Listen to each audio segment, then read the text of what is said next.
On my 32nd birthday, my parents hosted a dinner with 110 relatives just to disown me. My mother ripped my childhood photos off the wall in front of everyone. My father handed me an itemized bill for $500,000, saying every cent we wasted raising you is right here, pay us back, or never contact us again. My sister grabbed my car keys from the table, laughing that Dad had already transferred the title to her. They even brought my boss to the venue to fire me on the spot, as I stood there in silence. I walked out without saying a single word. 4 days later, they are calling me 100 times a day, begging for mercy. This is my story.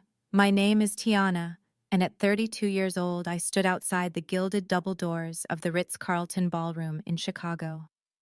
My chest felt tight, not from excitement, but from a familiar, suffocating dread. I had just finished a 14-hour shift managing a financial crisis for a client, but I could not tell my family that. To them, I was just a mid-level accountant, a paper pusher with no ambition. I looked down at my simple charcoal pantsuit. It was wrinkled from sitting in my office chair all day. I smoothed the fabric with trembling hands, trying to make myself presentable for the people who judged appearances more than souls. Inside the ballroom, the air smelled of expensive lilies and old money. This was the world of the black elite in Chicago, a world my father, Bishop Elijah Washington, ruled with an iron fist. He stood near the center of the room holding court. At 60 years old, he looked impeccable in a custom three-piece suit, his silver cufflinks catching the light of the chandeliers. Beside him was my mother, Beatrice, draped in gold silk that cost more than my first car. And then there was Jasmine, my younger sister, the golden child. She was wearing a white sequined gown that made her look like the bride at my birthday party. I pushed the doors open and stepped inside. The hum of conversation died down almost instantly. 110 heads turned. I saw the judgment in their eyes. I saw my aunt whispering behind her hand. I saw the deacons of my father's church shaking their heads. I was the stain on their perfect picture. Before I could even reach my seat, my mother intercepted me. She moved with the speed of a viper, blocking my path. Her smile was tight, plastered on for the guests, but her eyes were cold, dead things. "You are late, Tiana," she hissed, her voice low enough that only I could hear. "And look at you. You look like you just came from shifting boxes at a warehouse. Do you have no respect for this family?" "I worked late, Mom," I whispered, trying to keep my voice steady. "I told you I would be coming straight from the office." "You are ruining the aesthetic," my mother snapped, adjusting her diamond necklace. "We have senators here, Tiana. We have investors. And you walk in here looking like the help. Go stand in the back near the kitchen entrance. Do not sit at the head table. I will not have you ruining the photos." I felt a familiar sting behind my eyes, but I swallowed it down. I nodded and walked past the empty seat with my name card on it, moving to the shadows at the edge of the room. This was my birthday dinner, but I was being treated like an uninvited guest. The room buzzed with anticipation as my father, Bishop Elijah, tapped his microphone. The sound echoed through the massive hall, silencing the crowd. I leaned against the back wall, watching my family stand under the spotlight. Usually at a birthday dinner, a father would give a toast. He would talk about memories or hopes for the future, but as I looked at my father's face, I saw no warmth. I saw only the cold calculation of a man about to make a business transaction. "Welcome, friends, family and faithful servants of the Lord," my father boomed, his voice practicing that charismatic cadence that filled his megachurch every Sunday. "We are gathered here tonight not just to mark the passage of time, but to correct the path of this family. The scripture tells us that if a branch does not bear fruit, it must be cut off and cast into the fire." A murmur went through the crowd. This was not a birthday toast. This was a sermon. My mother, Beatrice, stepped away from my father and walked toward a large display board that had been set up near the cake. It was covered in photos. My photos. Me at 5 years old, missing a front tooth. Me at graduation. Me holding my first accounting degree. For 32 years, we have prayed. My mother said, her voice trembling with theatrical emotion. "We have watered this vine. We have given it resources, love, and patience. But some spirits are simply broken." With a sudden, violent motion, my mother reached up and ripped the photo of 5-year-old me off the board. The sound of tearing paper seemed deafening in the silent room. She crumpled it in her manicured hand and dropped it onto the floor. "Today, we stop pretending," she announced. She reached for the next photo and ripped it down. Then the next. One by one, she destroyed the visual evidence of my existence in the Washington family. I stood frozen in the back of the room. My heart was hammering against my ribs so hard I thought it might bruise. I wanted to run, but my feet felt leaden. I looked at the guests. People I had known my whole life, my godparents, my cousins, people I had helped with their taxes, people I had babysit for. Not one of them moved. Not one of them spoke up. They watched the spectacle with a mix of horror and morbid fascination, terrified to cross the powerful Bishop Elijah. Suddenly, a high-pitched giggle broke the tension. I looked over to the head table. Jasmine, my sister, was holding her phone up. The red ring light was on. She was live streaming. She zoomed in on my mother's hands as she tore another picture in half, then panned the camera over to where I was standing in the shadows. "Say cheese," Tiana Jasmine mouthed at me, a cruel smirk playing on her lips. The humiliation was total. It was absolute. They had not invited these people to celebrate me.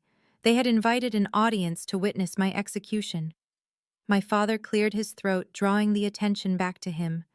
He reached under the podium and pulled out a thick, heavy folder. He held it up like a judge holding a death warrant. "We have carried this burden long enough," he declared, staring directly at me across the room. "It is time to settle the account." My father did not hand me the folder gently. He threw it. The heavy bound stack of papers skid across the starched white tablecloth, knocking over a crystal wine glass, before coming to a stop directly in front of my plate. Red wine spilled like blood onto the pristine linen, but no one moved to clean it up. All eyes were glued to that folder. It was thick, ominous, and labeled in bold black letters with my name. "Open it," Elijah commanded, his voice booming from the podium. "Read what you have cost us." My fingers felt numb as I flipped the cover. I expected to see legal documents disowning me. I expected a letter of estrangement. Instead, I saw a spreadsheet. It was an itemized list of my entire existence. Row 1, Infant Formula 1992. Row 50, Orthodontic Braces 2004. There were charges for school field trips, charges for the prom dress I bought at a thrift store, which they apparently claimed full retail price for. They had even monetized the roof over my head, charging me rent, starting from my 5th birthday.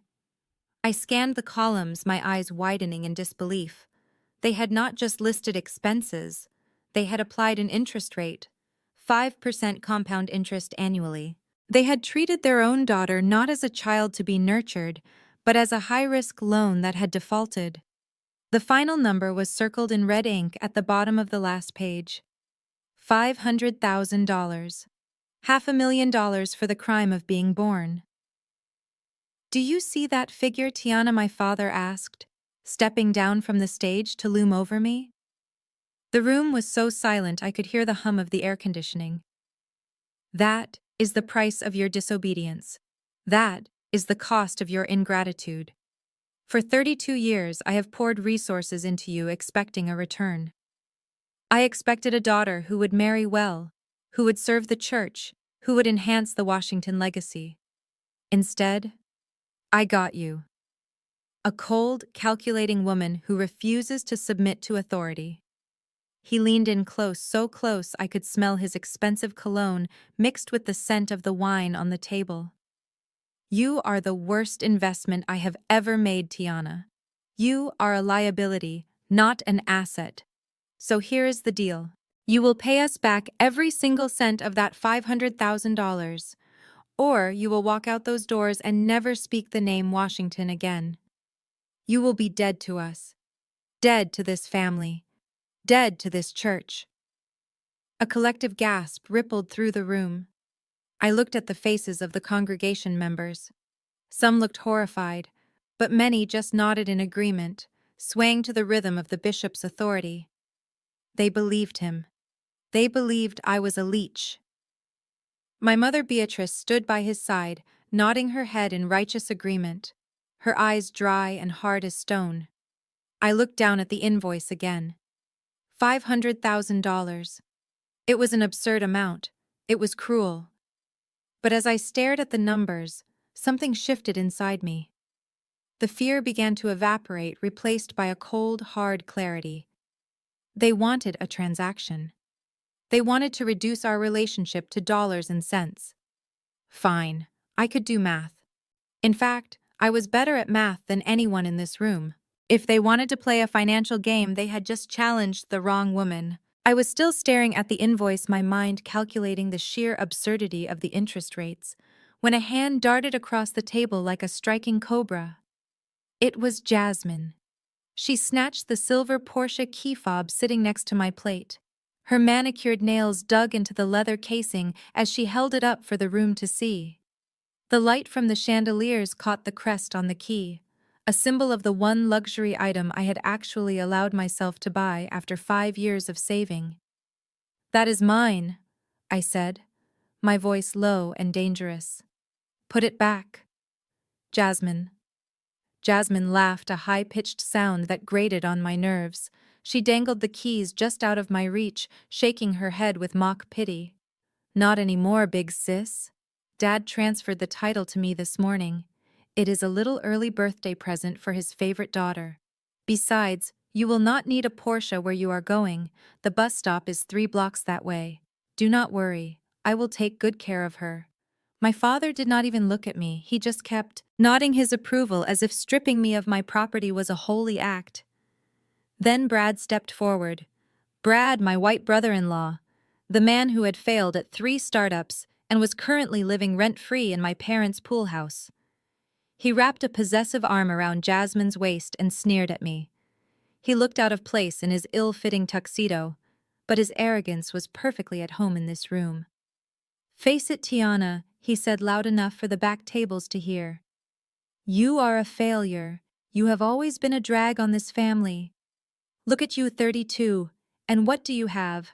A mountain of debt to your parents and a bad attitude. You do not deserve to drive the same car as my wife. You do not even deserve to be in the same room as us." The humiliation was burning my skin, but the final blow had not landed yet. From the VIP table near the front, a man stood up. It was Mr. Henderson, my boss. The CEO of the accounting firm where I worked, or rather, where my family thought I worked. He smoothed his tie and walked toward the podium, his face grave and self-righteous. My parents must have invited him specifically for this moment. "Tiana," Mr. Henderson boomed into the microphone, "I have been speaking with Bishop Elijah and Mother Beatrice. I am appalled, simply appalled, to learn of your financial irresponsibility and your disrespect toward these pillars of the community. Our firm prides itself on integrity and family values. You clearly possess neither." He paused for dramatic effect, looking around the room to ensure he had everyone's attention. "Effective immediately. You are terminated," Mr. Henderson declared, pointing a finger at me like a weapon. "Your security badge has already been deactivated. Do not bother coming in to clear out your desk. We will mail you a box. We cannot have someone with your lack of moral character representing our brand. You are fired." The room erupted in whispers. I stood there, stripped of my car, stripped of my job, and stripped of my dignity in the span of 5 minutes. My sister was twirling my car keys on her finger. My brother-in-law was smirking like he had won the lottery. My boss was shaking my father's hand, accepting gratitude for cutting me loose. They thought they had taken everything. They thought they had left me with nothing but the clothes on my back and a massive debt. But as I looked at Mr. Henderson shaking hands with the man whose illegal tax shelters I had been secretly managing for years, I realized they had made a fatal error. They had just fired the only person who knew where all the bodies were buried. The room waited for the explosion. They waited for the tears, the begging, the scream of injustice. My mother had her handkerchief ready to dab away fake tears of maternal disappointment. My father stood with his chest puffed out, ready to deliver another sermon on obedience. Jasmine had her phone aimed right at my face, hoping to catch the exact moment my spirit broke, but I gave them nothing. No tears, no screaming, no begging. I simply reached into my purse and pulled out my own pen. It was a Mont Blanc, a gift to myself when I closed my first 8-figure deal. The weight of it felt reassuring in my hand. I walked up to the podium where the invoice lay. The silence in the room was thick, heavy with confusion. Why was I not on my knees? Why was I not pleading for my job, for my car, for my family? I looked at the document one last time. $500,000. It was a lot of money to most people. To me, it was an investment. It was the price of my freedom. I flipped to the last page where a line for a signature waited like a trap. Without a tremor in my hand, I signed my name. Tiana Washington. The ink flowed smooth and dark, sealing the contract. I accept. I said, my voice clear and steady, carrying to the back of the room without the need for a microphone. My father's eyes widened. He snatched the paper, looking at the signature as if he expected it to disappear. You accept, he stammered. You are agreeing to pay this. You are agreeing to the terms. I replied. You have set the price for our relationship. I am willing to pay it. I turned away from him and pulled out my phone. I opened a secure messaging app, the one I used for clients who needed absolute discretion. I typed one word. Execute. I hit send. The message went out into the digital ether, triggering a chain of events that no prayer could stop. Somewhere in a server room in Switzerland, protocols were engaging. Somewhere in a legal office in New York, documents were being filed. The wheels were turning, and they were grinding toward this room. I looked at my mother one last time. She looked disappointed that I bad not made a scene. She wanted the drama. She wanted the victimhood. I denied her that pleasure. I looked at Jasmine, still holding my car keys, looking unsure for the first time all night. Goodbye, I said simply. I turned on my heel and walked toward the double doors. The click of my heels on the marble floor was the only sound in the cavernous room. The 110 guests parted like the Red Sea, watching me with a mixture of awe and fear. They did not understand what had just happened, but they knew they had witnessed something unnatural. As I pushed the doors open, Brad found his voice. His arrogance could not let me have the last word. Yeah, you run away, Tiana, he shouted, his voice cracking slightly. Run back to your little apartment and cry about it. But do not come crawling back here when you are starving. Do not come begging us for help when you realize you have nothing. We are done with you. I did not stop. I did not look back. I walked out of the ballroom and into the cool Chicago night. The air tasted sweet. It tasted like ozone before a storm. I checked my phone. One notification. Phase 1 initiated. I smiled for the first time that night. They thought they had cast me out into the darkness. They did not realize I was the one who controlled the lights. I did not take the bus. I did not call an Uber.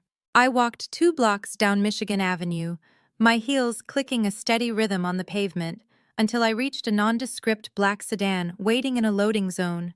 The driver stepped out immediately, a man built like a linebacker in a suit that cost more than Brad's entire wardrobe. Good evening, Miss Washington, he said, opening the rear door. To the Langham, yes, Marcus, I replied, sliding into the leather interior. And Marcus, let us take the scenic route. I want to see the city.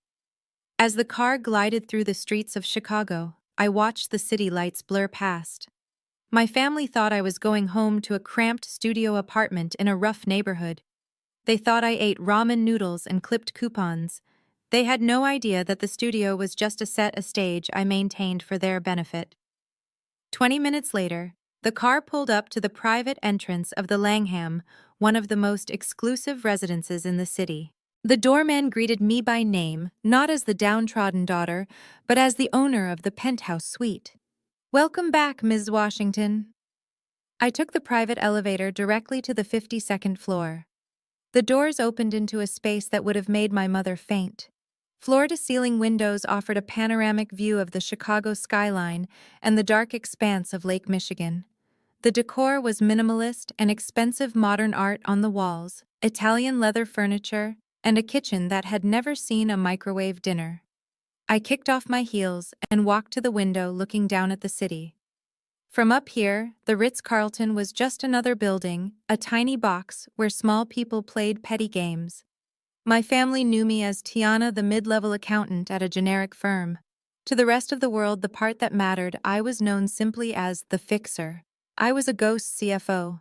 When Fortune 500 companies faced financial ruin, when tech startups burned through their capital, when hedge funds needed to bury a mistake, they called me. I did not just balance books, I performed forensic surgery on finances. I found money where there was none, I hid money that needed to disappear, and I charged a premium that made my father's church donations look like pocket change. For 5 years I had lived a double life. I kept my wealth hidden, my success a secret. Why? Because I wanted to know. I wanted to know if they loved me for me or for what I could give them. I wanted to know if my mother would hug me if I was poor. I wanted to know if my father would respect me if I had no title. Tonight I got my answer. They did not love me, they loved my utility, they loved my compliance. And when I stopped being useful, they tried to discard me like a broken appliance.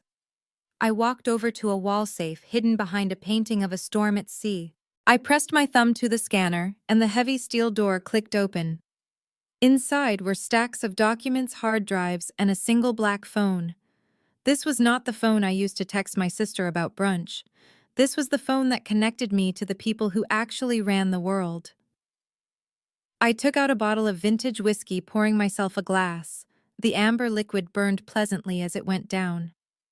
I thought about the invoice my father had thrown at me. $500,000. It was an insult. Not because it was too much, but because it was so little. They had sold their daughter for $500,000. They had priced my loyalty, my love, my silence at a bargain rate. I looked at my reflection in the glass window. The tired woman in the cheap suit was gone. In her place was the architect of their destruction. They wanted a transaction. They wanted to settle accounts. Well, I was about to audit their entire lives, and unlike the IRS, I did not offer payment plans. I picked up the secure black phone from the safe. It only had one number stored on speed dial. It rang once before a voice answered, smooth as silk and sharp as a razor. "Good evening," Ms. Washington Sterling said. "I assume the birthday party did not go as planned." "It went exactly as I expected, Sterling," I replied, swirling the whiskey in my glass. "They took the bait. All of it. They fired me. They took the car. They handed me a bill." "Excellent," Sterling said. I could practically hear his smile through the phone. "Then we are clear to proceed." I walked over to the desk and picked up a framed photo. It was not of my family. It was of a building, the Cathedral of Grace. My father's pride and joy. 5 years ago, that building was weeks away from foreclosure. My brother-in-law Brad had convinced my father to invest the church building fund into a cryptocurrency scam. They lost everything. Millions of dollars vanished overnight. They prayed for a miracle. They fasted. They begged God for salvation. God did not answer. I did. But I did not give them a handout. I knew my father. If I gave him money, he would just lose it again or give it to Jasmine. So I created a shell company, Apex Holdings, a faceless corporate entity registered in the Cayman Islands. Through Apex, I approached the bank that held the church mortgage. I bought the debt. I bought the notes for pennies on the dollar because the bank was terrified of the bad publicity of foreclosing on a historic black church. My father thought Apex was a benevolent angel investor sent by Providence to restructure his loans. He had no idea he was negotiating with his own daughter. He signed the papers. He pledged everything as collateral. The church, his mansion in Highland Park, even the deed to the lake house. He signed it all over to Apex. He signed it all over to me. And Mr. Henderson, my former boss, the man who fired me tonight to please my father. He was not innocent. His firm was the one auditing the church. He cooked the books to hide the crypto loss. He thought he was doing a favor for a powerful bishop to gain political favor.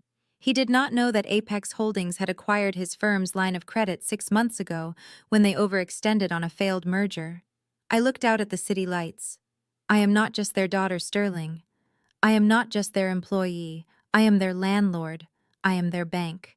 I am the air they breathe. And tonight I am turning off the oxygen.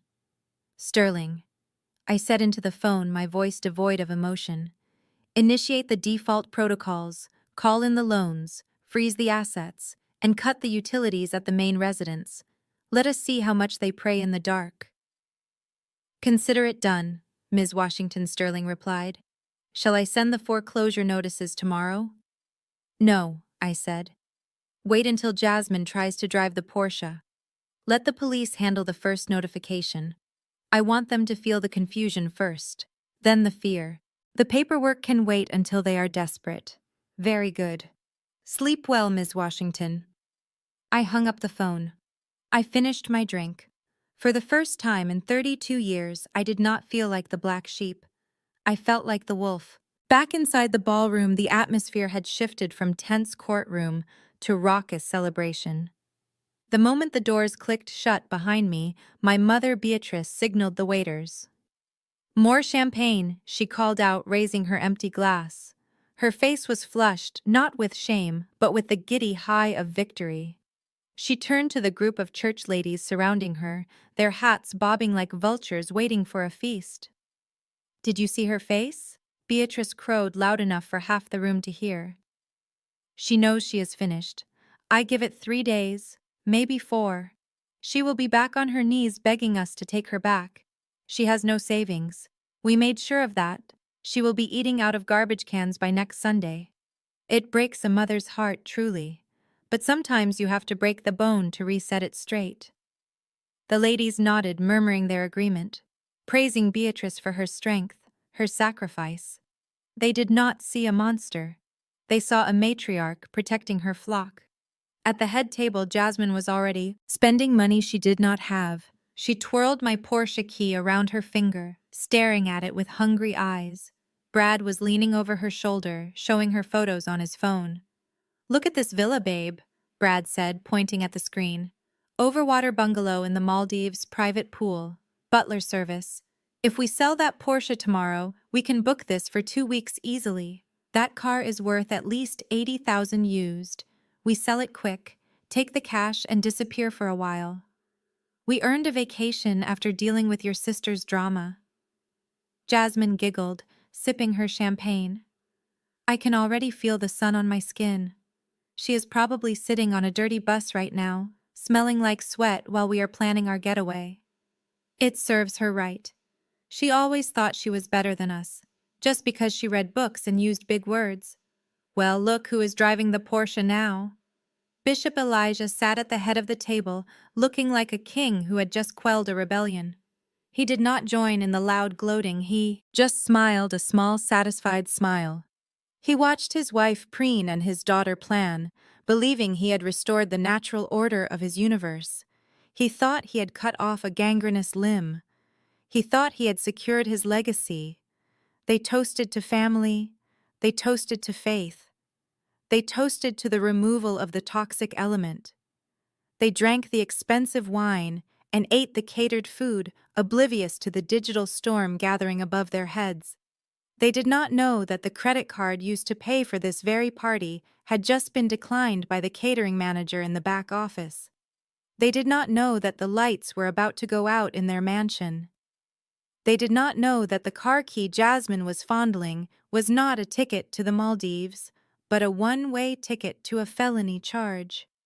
They celebrated on the edge of a cliff, convinced they were standing on solid ground. I almost envied their ignorance. It must have been nice to be so confident, so assured of your own righteousness, right before the ground opened up and swallowed you whole. The sun rose over the Washington estate in Highland Park, but the usual hum of the central air conditioning was absent. The mansion was silent, dangerously silent. Beatrice woke up first, reaching for her bedside lamp. Click. Nothing. She frowned and tried again. She grabbed her smartphone to check the time, but the screen remained dark. Dead battery. She sighed, expecting to just plug it in. She fumbled for the charger cord and plugged it into the wall. No beep, no charging icon. Down the hall, a scream shattered the morning quiet. It was Jasmine. "Mom, there is no water. I have shampoo in my hair and the water just stopped." Bishop Elijah marched into the hallway, wrapping his silk robe tighter around his chest. He looked annoyed, not worried. "Probably a breaker," he muttered. "Or the city is doing maintenance. I will call the mayor." He walked into his home office to use the landline, but there was no dial tone. He checked the router. Dark. The internet was gone. Panic began to prickle at the edges of the household. The digital locks on the smart fridge would not open without power. The security gates at the end of the driveway were frozen shut. They were trapped in their own luxury. Elijah grabbed his cell phone, which had 12% battery left, and dialed the power company. He put the phone on speaker so his family could hear him dress down the incompetent employee. "Do you know who I am?" he barked. "I am Bishop Elijah Washington. Turn my power back on immediately, or I will have your job." The operator was unimpressed. "Sir, this address is listed under the account of Ms. Tiana Washington." The account holder called at midnight and requested an immediate disconnect of all services. She provided the necessary authorization codes. "The service has been terminated." Beatrice gasped. "She did what?" Elijah laughed, a dry, humorless sound. "Fine. She wants to play games. Put the account in my name then. I am the owner of this house. Restore service now and bill me." "I am sorry, sir," the operator said, her voice cool and professional. "I cannot do that. Our records show a delinquent balance under the name Elijah Washington from 10 years ago. $42,000 in unpaid commercial rates for the church annex that was linked to this residential address. That debt was never cleared. Ms. Washington opened a new account under her name to bypass the block. If you want service in your name, you must pay the outstanding $42,000 plus interest and a reconnection fee. We accept wire transfers." Elijah dropped the phone. It hit the hardwood floor with a clatter. The house suddenly felt very small and very hot. They stood in the hallway, unwashed, uncharged, and unconnected. For 10 years they thought the lights stayed on because of God's favor. They had no idea it was Tiana paying the bills they had walked away from. Now the bill collector was at the door and the lights were out. Beatrice fled the suffocating heat of the silent mansion like a rat escaping a sinking ship. She needed air conditioning, and she needed the only therapy she respected, which was spending money. She called a luxury car service and directed them to the most expensive district in Chicago. She walked into the Hermes boutique on Oak Street like a queen returning to her court. The sales associates rushed to greet her. They knew Mrs. Washington. They knew she bought silk scarves by the dozen and never looked at the price tag. She swept through the aisles, picking up items with a feverish intensity. A limited edition Birkin bag in ostrich leather, 3 silk shawls, a set of gold bangles. She piled them onto the counter, totaling nearly $45,000. This would show Tiana. This would prove that the Washingtons were untouchable. She would buy happiness since her ungrateful daughter had stolen her comfort. She threw the heavy titanium black card onto the glass counter. It made a satisfying clatter. "Charge it," she commanded, barely looking at the salesgirl. Wrap it all as a gift. For myself. The girl swiped the card. A sharp beep echoed in the quiet store. The girl frowned and swiped it again. Beep. She typed in a code manually. Beep. Mrs. Washington. The girl said, her voice trembling slightly. The card has been declined. Beatrice laughed, a harsh bark of a sound. Do not be ridiculous. That is a Centurion card. It has no limit. It is linked to the church trust. Run it again and stop wasting my time, or I will speak to your manager. I have run it 3 times. Ma'am. The girl whispered, her face flushing red. The terminal says, do not honor. The instructions are to confiscate the card. Beatrice slammed her hand on the counter, causing the gold bangles to jump. Confiscate it. You will do no such thing. Do you know who I am? I am the wife of Bishop Elijah Washington. I will have your job. I will buy this building and fire you myself. Give me that phone. She snatched the store phone and dialed the concierge number on the back of the card, putting it on speaker, so the entire store could hear the apology she was about to receive. This is Beatrice Washington, she screamed into the receiver. My card is being rejected. Fix it immediately, or I will withdraw our millions from your bank. There was a pause on the line, followed by a calm, professional voice that sliced through the air like a knife. I am sorry, Mrs. Washington, but you are not the account holder. You are an authorized user on a supplementary card. The primary account holder called this morning and flagged this card. Stolen. Beatrice gasped. That is a lie. My husband is the primary account holder. This is the bishop's account. No, ma'am, the operator corrected. The primary account holder is Ms. Tiana Washington. This account is backed by her private equity portfolio. She has removed your authorization permanently and marked the account as compromised. We have been instructed to destroy this card immediately. The silence in the boutique was absolute. Beatrice stared at the phone as if it had turned into a viper. Her knees began to shake. For 10 years she thought she was spending her husband's church money. She thought she was spending God's blessings. She had been spending Tiana's charity. Every purse, every lunch, every spa day. It was all Tiana. Her daughter had not just paid the bills, she had funded the lifestyle Beatrice used to look down on her. The salesgirl reached out and gently took the black metal card from the counter. She pulled out a pair of scissors. Beatrice watched in horror as the symbol of her status was cut in half with a definitive snap. She had walked in a queen. She was walked out by security, a pauper with nothing but the sweat on her brow and the bitter taste of reality in her mouth. While Beatrice was facing humiliation at Hermes, Jasmine was busy parading her stolen trophy around town. She had taken the Porsche out for a victory lap, driving aimlessly through the Gold Coast to ensure maximum visibility. She had the windows down, and her music blasting a gospel remix that rattled the frame. She held her phone up to the dashboard, recording a video for her followers, showing off the leather interior and the crest on the steering wheel. God is good, she shouted into the camera, swinging the heavy car through traffic with reckless abandon. Look at my new blessing, everyone. My daddy loves me. He knows I deserve the best. Make way for the Princess of Chicago. She did not see the flashing blue lights until the siren chirped a short, aggressive warning behind her. Jasmine rolled her eyes and sighed theatrically. She checked her makeup in the rearview mirror, adjusting her lip gloss. She assumed it was just a speeding ticket. A minor inconvenience she could talk her way out of using her famous last name.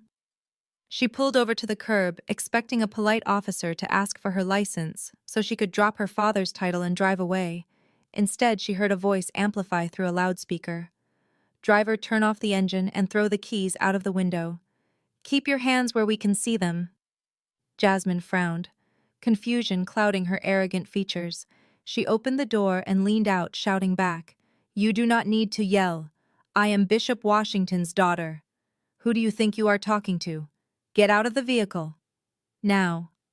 2 officers approached with hands hovering near their holsters. This was not a traffic stop.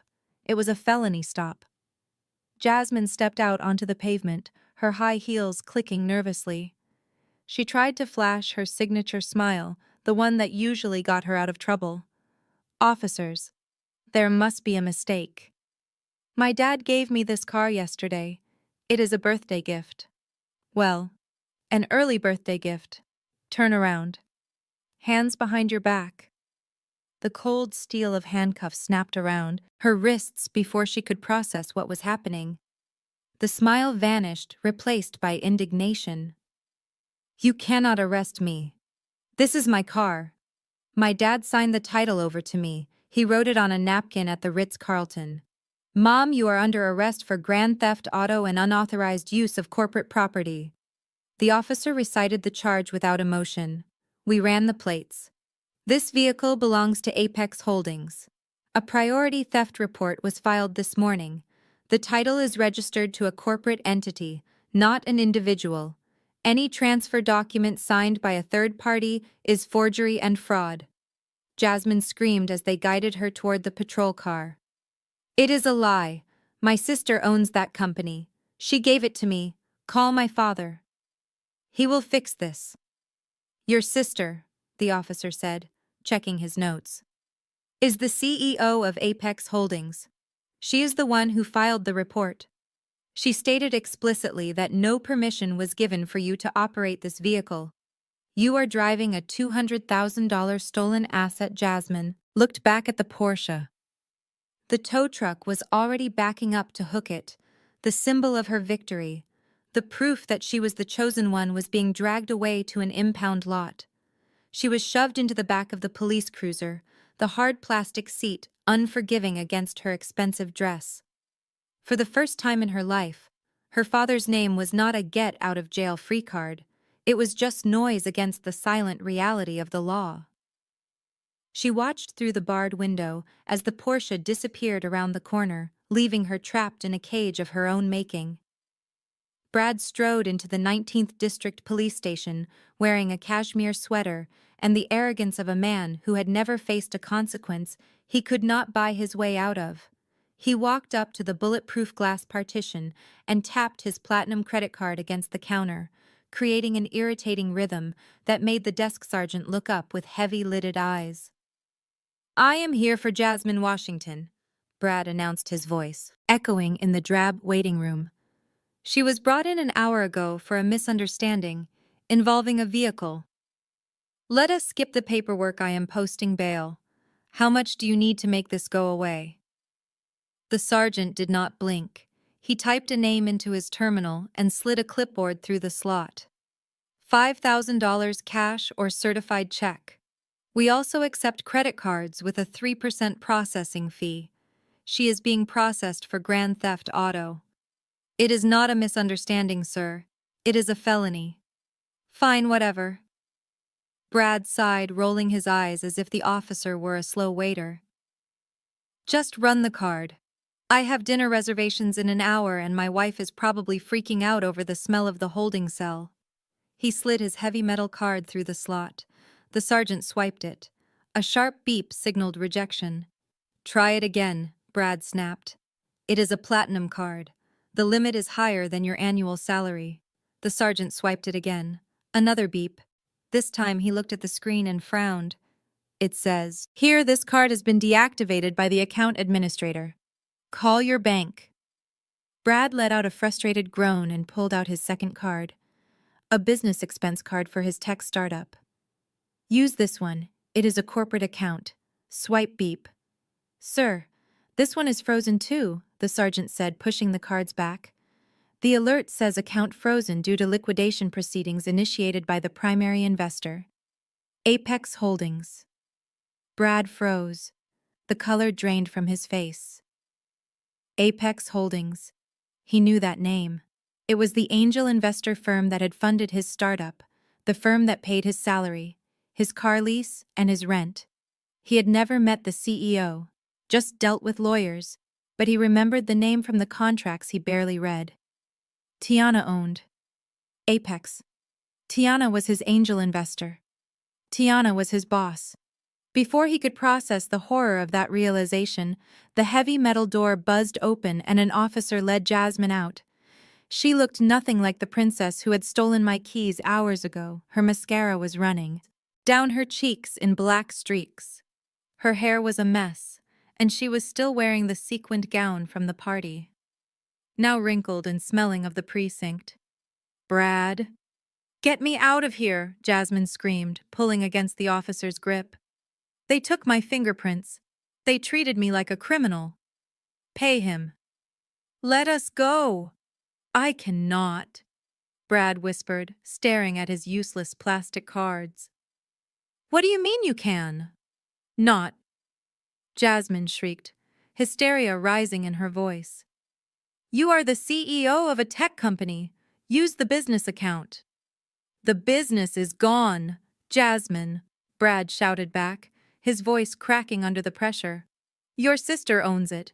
She owns everything. She owns the company. She owns my cards. She owns the shirt on my back. She froze the accounts, Jasmine. We are broke.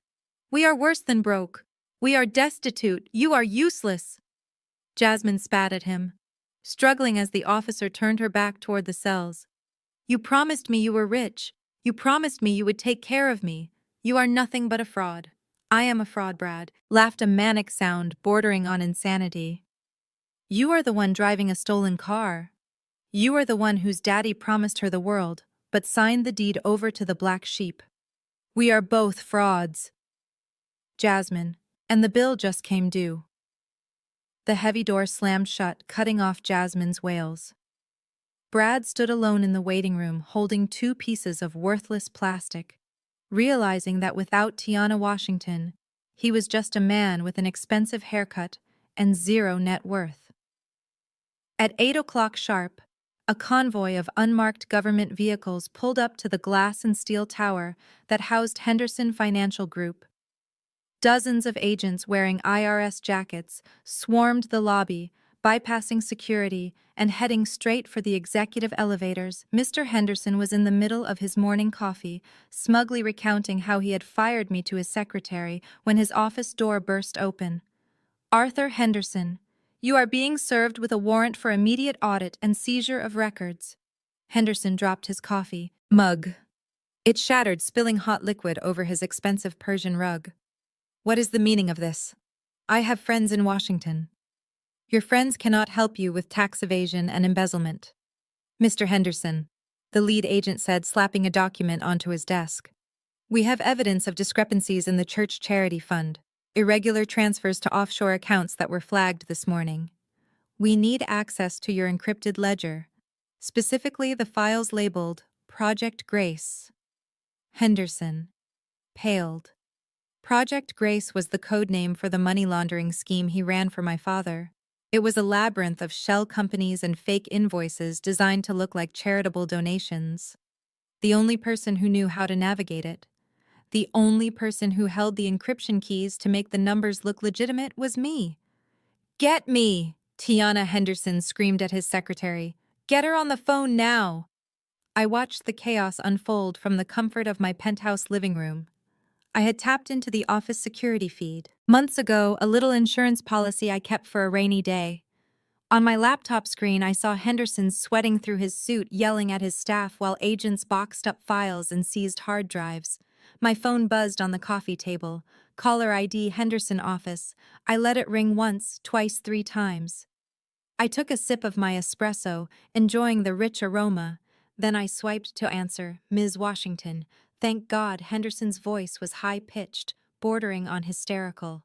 Listen, there has been a mistake, a terrible misunderstanding. I need you to come in. I need you to unlock the Grace files. The IRS is here. Tiana, they are taking everything. Mr. Henderson, I said, my voice cool and detached. I believe you fired me last night. You were quite specific about my lack of moral character. I do not work for you anymore. Tiana, please, Henderson begged. I will double your salary. I will give you a partnership. Just come in and explain the transfers to them. You are the only one who understands the system. I understand the system, and perfectly. Mr. Henderson, I replied.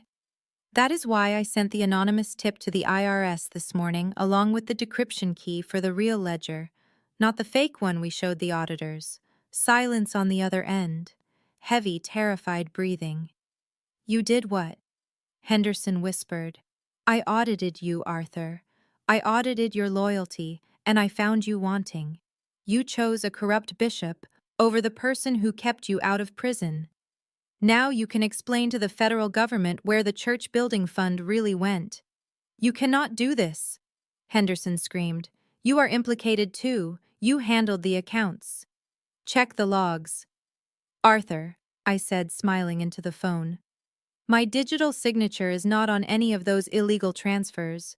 Yours is. I just processed the paperwork you authorized. I was just following orders. Remember, I could see on the security feed the moment the realization hit him. He slumped into his chair, the phone slipping from his hand. Goodbye, Mr. Henderson, I said softly. Enjoy federal prison. I hear the food is terrible. I hung up and closed the laptop. One pawn down, two to go. The dominoes were falling faster than I had anticipated, and the sound was music to my ears. Brad sat in his ergonomic chair in the glass-walled office he rented in the West Loop, trying to project the image of a visionary tech CEO. But his hands were shaking so bad he could barely hold his espresso. He had spent the last hour dodging calls from Jasmine, who was still screaming about bail money and trying to log into his corporate accounts. Every password he tried was rejected. Every transfer he attempted failed. He told himself it was a glitch, a banking error. He told himself he was still the golden boy who had charmed investors out of $2 million based on a pitch deck and a smile. Then the email arrived. It popped up on his dual-monitor setup with a red flag. Urgent notice of default and immediate withdrawal of capital sender. Legal Department, Apex Holdings. Brad stared at the screen. Apex Holdings. The name was familiar. Was the angel investor firm that had seed-funded his entire operation. They were the ones who paid for the office, the servers, the marketing budget, and his exorbitant salary. He opened the email, his heart hammering against his ribs. Dear Mr. Miller, this correspondence serves as formal notification that Apex Holdings is exercising its right to immediate divestment pursuant to Section 4. Paragraph 9 of the Founder Agreement. The Morality and Conduct Clause. Brad scanned down the page, sweat beading on his forehead. The clause stated that any public scandal, criminal activity, or association with theft involving the founder's immediate family that damaged the reputation of the investor was grounds for immediate termination of funding. The email continued, specifically citing the arrest of Jasmine Washington Miller for the theft of a vehicle registered to Apex Holdings. Since the vehicle was corporate property stolen by the founder's spouse, the breach was considered a direct violation of fiduciary duty. Effective immediately, all funding is withdrawn. All lines of credit are revoked. Apex Holdings is exercising its lien on all company assets to recoup losses. Security teams have been dispatched to secure the physical premises. The screen flickered. Then it went black. The office lights hummed and died. Outside the glass walls, Brad saw his employees looking around in confusion, shouting that their computers had locked them out. His phone buzzed.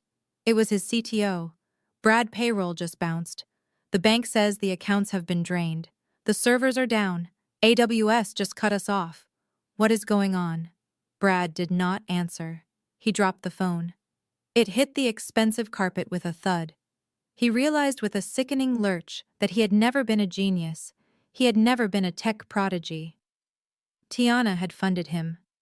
She had propped up his ego and his bank account, likely to keep Jasmine happy, or to keep the peace. And now, because his wife had stolen Tiana's car, Tiana was taking back every single cent. Two men in dark suits walked into the office lobby. They were not investors, they were asset recovery agents, here to take the computers, the chairs, even the espresso machine. Brad slumped in his chair. In the span of 2 hours, he went from a CEO on the verge of a breakthrough to a bankrupt fraud sitting in the dark. The golden boy had lost his shine, and there was no one left to pay the electric bill. The air inside the Cathedral of Grace was usually cool and smelled of beeswax and old money. But today, it felt stifling. Bishop Elijah Washington sat behind his massive mahogany desk, wiping sweat from his forehead with a monogrammed handkerchief. A courier had just delivered a large red envelope marked, "Urgent hand, deliver only." It sat on the leather blotter like a bomb waiting to detonate. Elijah picked up the letter, his hands trembling slightly. He was used to receiving checks, not demands. He tore it open and scanned the legal jargon. The header read, "Notice of acceleration and demand for full payment. The bank was calling in the mortgage on the church. Not just the monthly payment, they were demanding the entire principal balance, $12 million. Due immediately." He laughed a nervous, choked sound. This had to be a mistake. A clerical error. Banks did not foreclose on institutions like his. They did not touch men of God with political connections. He grabbed his office phone and dialed the private line of the bank president, a man he played golf with every third Tuesday. The line rang and rang. Finally, a cold female voice answered. "This is the legal department of First City Bank. Mr. Sterling. Please direct all inquiries to your legal counsel. We have been instructed not to speak with you directly." Elijah slammed the phone down. The silence in the office was deafening. He looked at the letter again, citing the morality clause and material adverse change in financial condition. Someone had tipped them off. Someone had told the bank that the church finances were a house of cards held together by Henderson's creative accounting. And now that Henderson was being raided by the IRS, the bank was cutting its losses. He needed money. He needed a lot of it, and fast. He pulled out his personal contact list, his Rolodex of whales. The wealthy business owners and local politicians who used the church to sanitize their reputations. He dialed Deacon Miller, a construction magnate who had donated the new organ last year. "Brother Miller," Elijah said, forcing his voice into a smooth baritone. "We have a small administrative hiccup with the building fund. I was hoping we could meet for lunch to discuss a special blessing for your business." There was a long pause on the other end. Bishop Miller said, his voice tight. "I heard about the audit. I heard Henderson is talking to the feds. My lawyers have advised me to distance myself from the ministry until the dust settles. Do not call me again." The line went dead. Elijah stared at the receiver in disbelief. He dialed again. Mrs. Higgins, the widow of a steel tycoon, had always had a soft spot for him.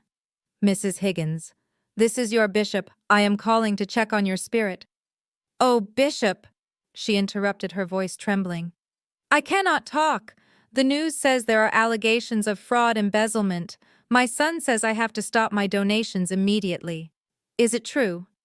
"Bishop? Did you use the orphanage fund for personal expenses? Who told you that Elijah demanded standing up lies?" "The devil is testing us, Mrs. Higgins." She hung up without another word. One by one the doors slammed in his face. Every donor, every ally, every friend he thought he had bought with influence was gone. The rumors had spread faster than fire in a dry field. They knew about the IRS raid. They knew about Jasmine's arrest. They smelled blood in the water. Elijah sank back into his chair. The stained glass window behind him cast a long red shadow across the floor. For 30 years he had believed he was untouchable. He believed his power came from his charisma, his position, and his God. He was realizing now in the terrifying quiet of his office that his power came from money. And without it, he was just an old man in a fancy suit, sitting in a building he no longer owned. Beatrice Washington needed a drink. She needed to sit in a velvet chair and have a waiter bring her a gin and tonic with exactly 2 slices of lime. She needed to be surrounded by women who understood the burden of being important. So she did what she always did when life became inconvenient. She went to the Sapphire Club. The Sapphire Club was an institution in Chicago. It was where the wives of senators and CEOs gathered to gossip and plan charity galas. Beatrice had been a member for 20 years, holding court at the best table by the window.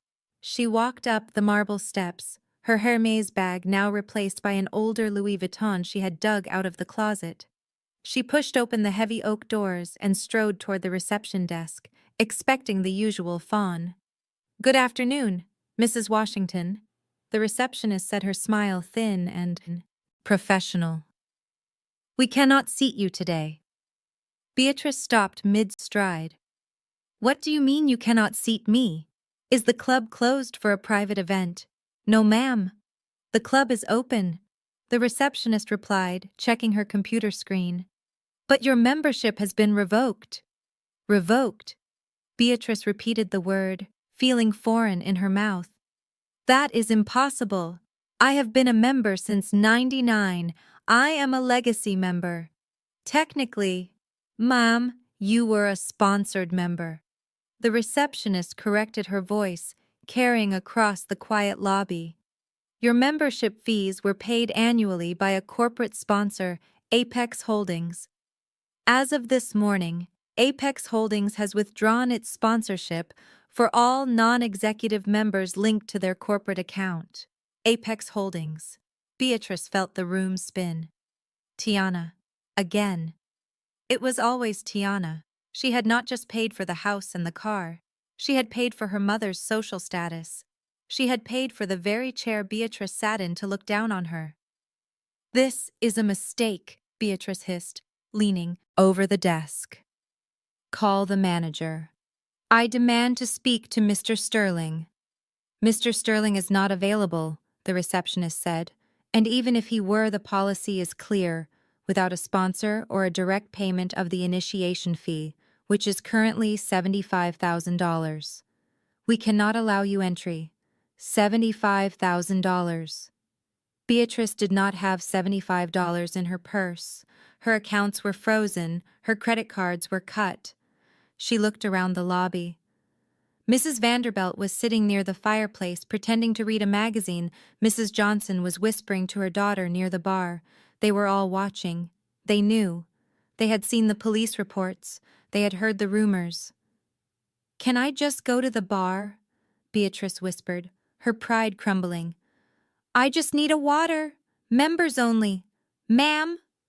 The receptionist said, pointing to the door. Please leave or I will have to call security. Beatrice turned around, her face burning. She walked past the women she had called friends for 2 decades. Not one of them, looked up. Not one of them offered a smile or a wave. They were like statues frozen in their judgment. She pushed open the heavy doors and stepped out into the humid Chicago afternoon. The city noise rushed in loud and indifferent. She stood on the sidewalk alone, realizing that without Tiana's money, she was not a queen. She was just an old woman with no place to go. The sun had set, and the Washington mansion was plunged into darkness. The emergency generator, which had not been serviced in 3 years, sputtered and died after 20 minutes. Leaving the family huddled in the living room, illuminated only by the dying light of their smartphones. The air conditioning was off, and the Chicago humidity was creeping in thick and oppressive. Beatrice sat on the velvet sofa, fanning herself with a magazine. Elijah paced back and forth, his shadow long and distorted against the wall.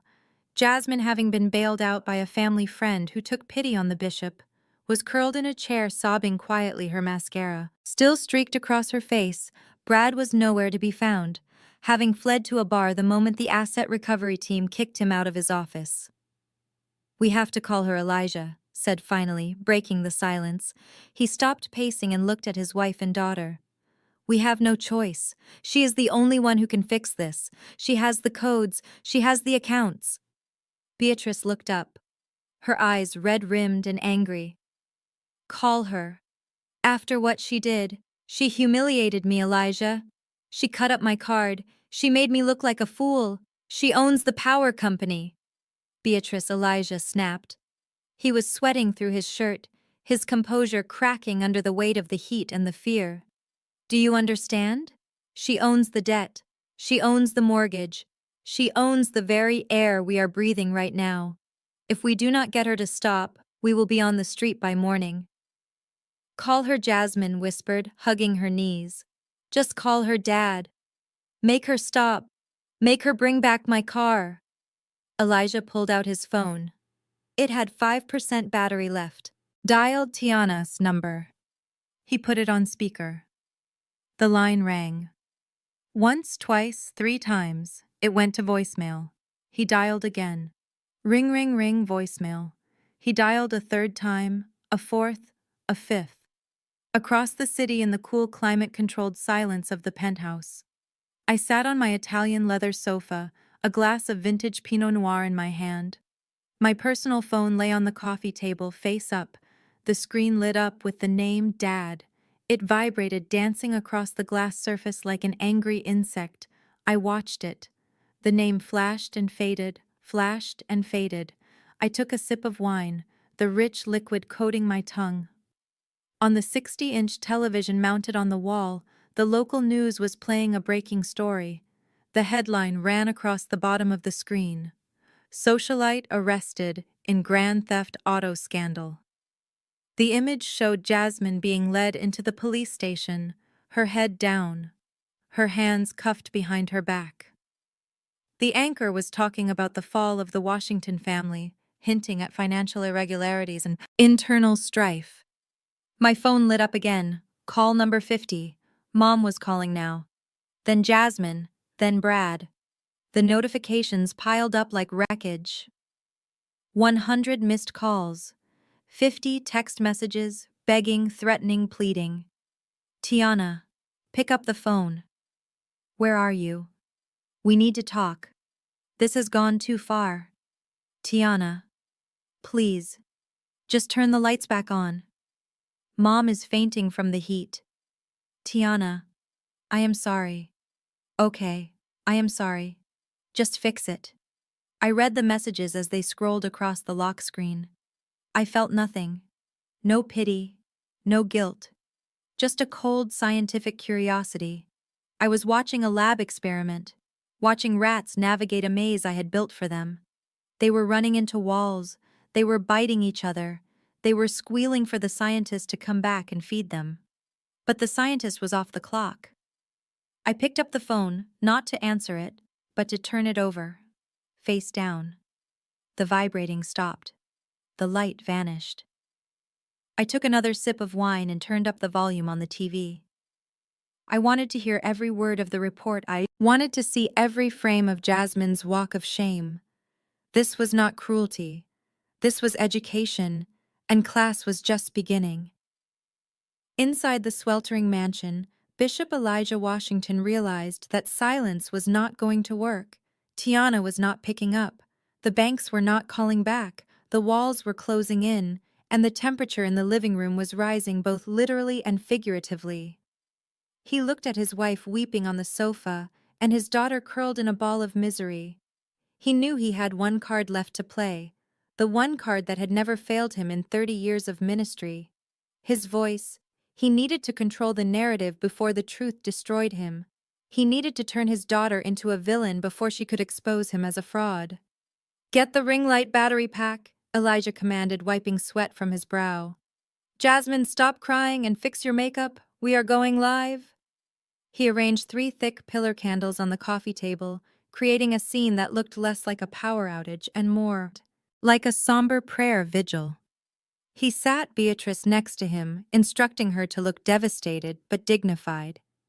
He smoothed his shirt, put on his glasses, and held up his phone, watching the viewer count tick upward as the notification went out to his 50,000 followers.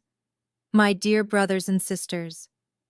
Elijah began, his voice trembling with a practiced sorrow that had moved congregations to tears for decades. "I come to you tonight with a heavy heart, a father's heart broken into 1,000 pieces. You have seen the news. You have heard the rumors about the disruption at the Ritz-Carlton.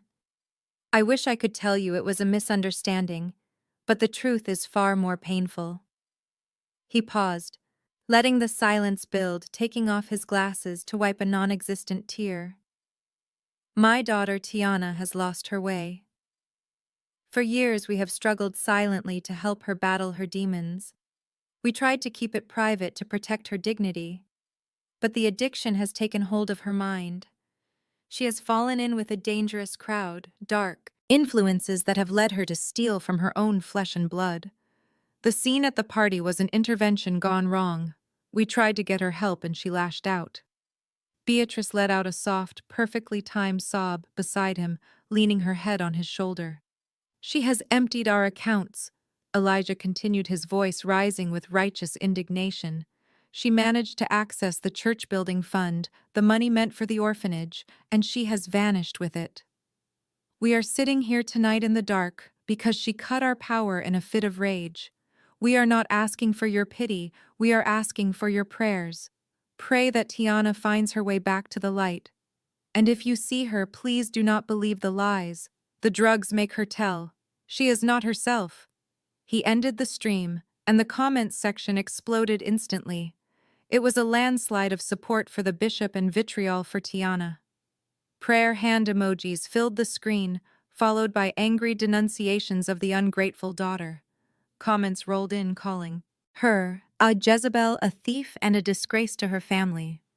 People who had known Tiana for years, who had seen her work ethic, suddenly rewrote their memories to fit the bishop's narrative. They shared the video thousands of times, spreading the lie across the internet faster than a virus. Elijah sat back in the dark, satisfaction curling his lip. He had just destroyed his daughter's reputation with a 3-minute speech. He thought he had won. He thought he had immunized himself against her truth. He did not realize that by accusing a forensic accountant of theft, he had just given her the legal justification to open every single closet in his life and drag the skeletons out into the light. I did not type a rebuttal in the comments section. I did not post a tearful defense video to counter my father's lies. I knew that arguing with a bishop in the court of public opinion was a losing battle. He had faith on his side. I had facts. And facts, when applied with surgical precision, are far more lethal than prayers. I decided it was time to introduce a plot twist they did not see coming. I opened a file on my secure server labeled Brad Miller Discretionary Spending. It was a digital graveyard of his fidelity. For 3 years, Brad had been funneling money from the tech startup I funded. He called it client acquisition costs. I called it funding his mistress Candy. I had bank transfers. I had hotel receipts from the Four Seasons. I even had dashcam footage from the company car showing him picking her up outside her yoga studio. I compiled the most damaging evidence into a single PDF document.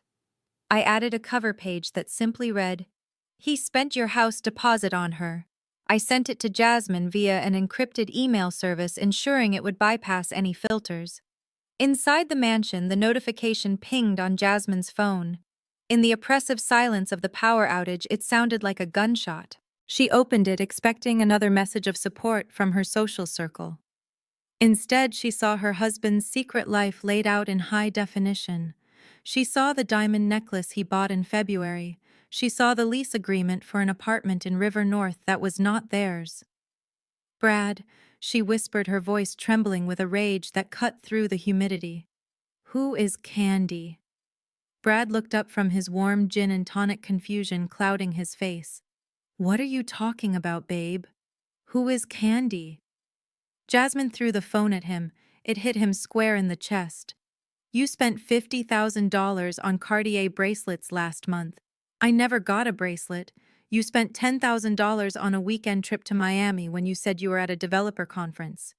You used my money. You used the money Dad gave us for the house down payment." Brad scrambled to check the phone, his face illuminated by the screen, witnessing his own destruction.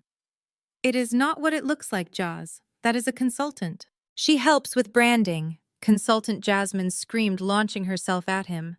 Her nails, which usually held a glass of champagne, were now claws aimed at his eyes.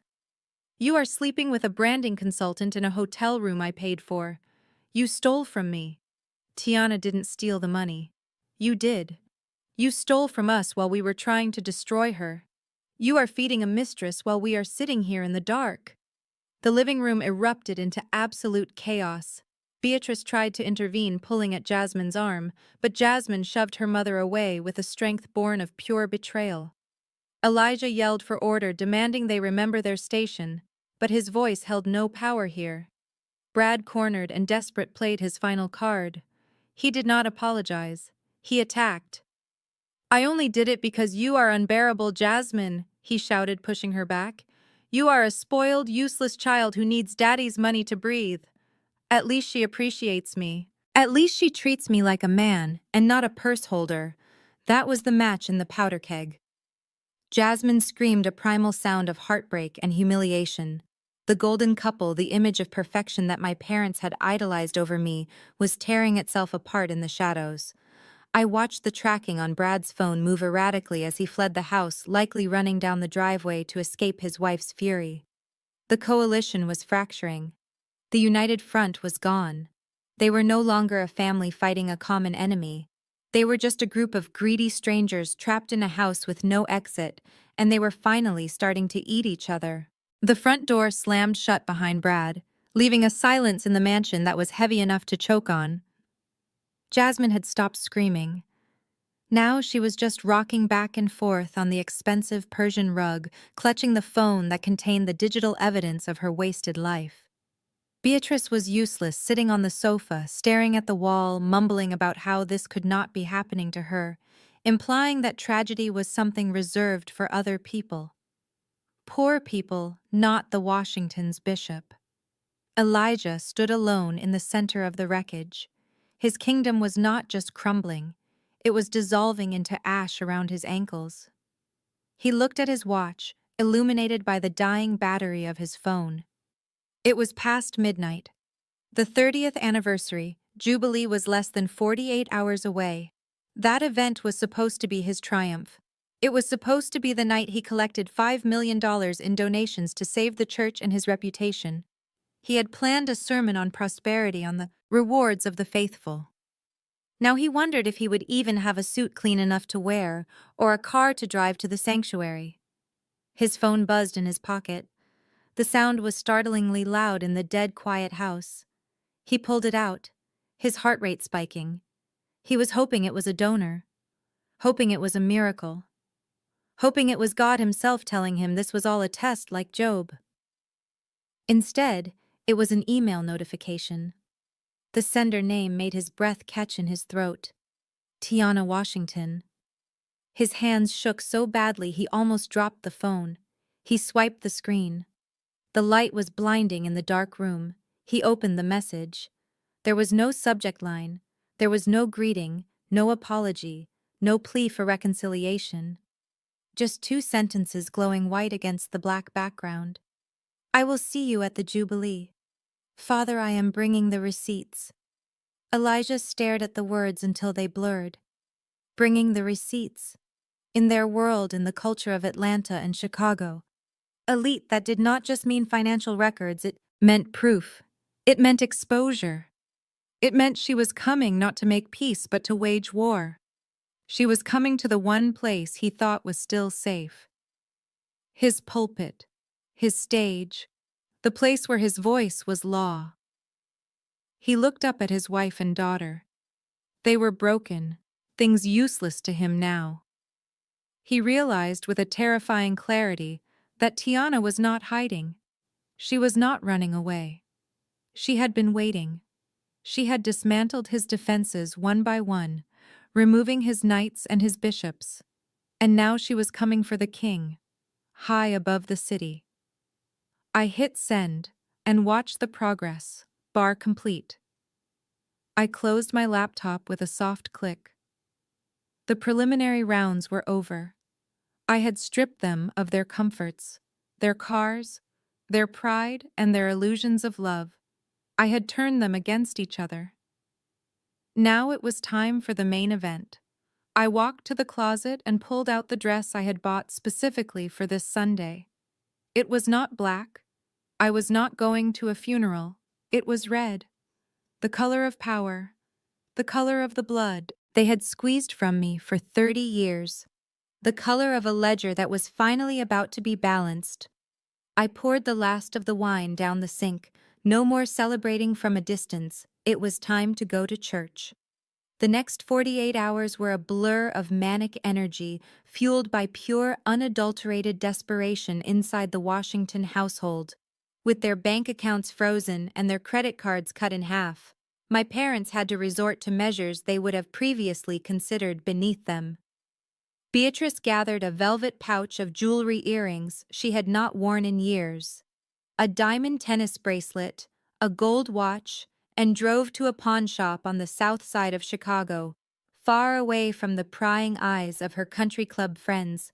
She sold them for cash pennies on the dollar just to pay the deposit for the caterers and the florists. They needed the Jubilee to look magnificent.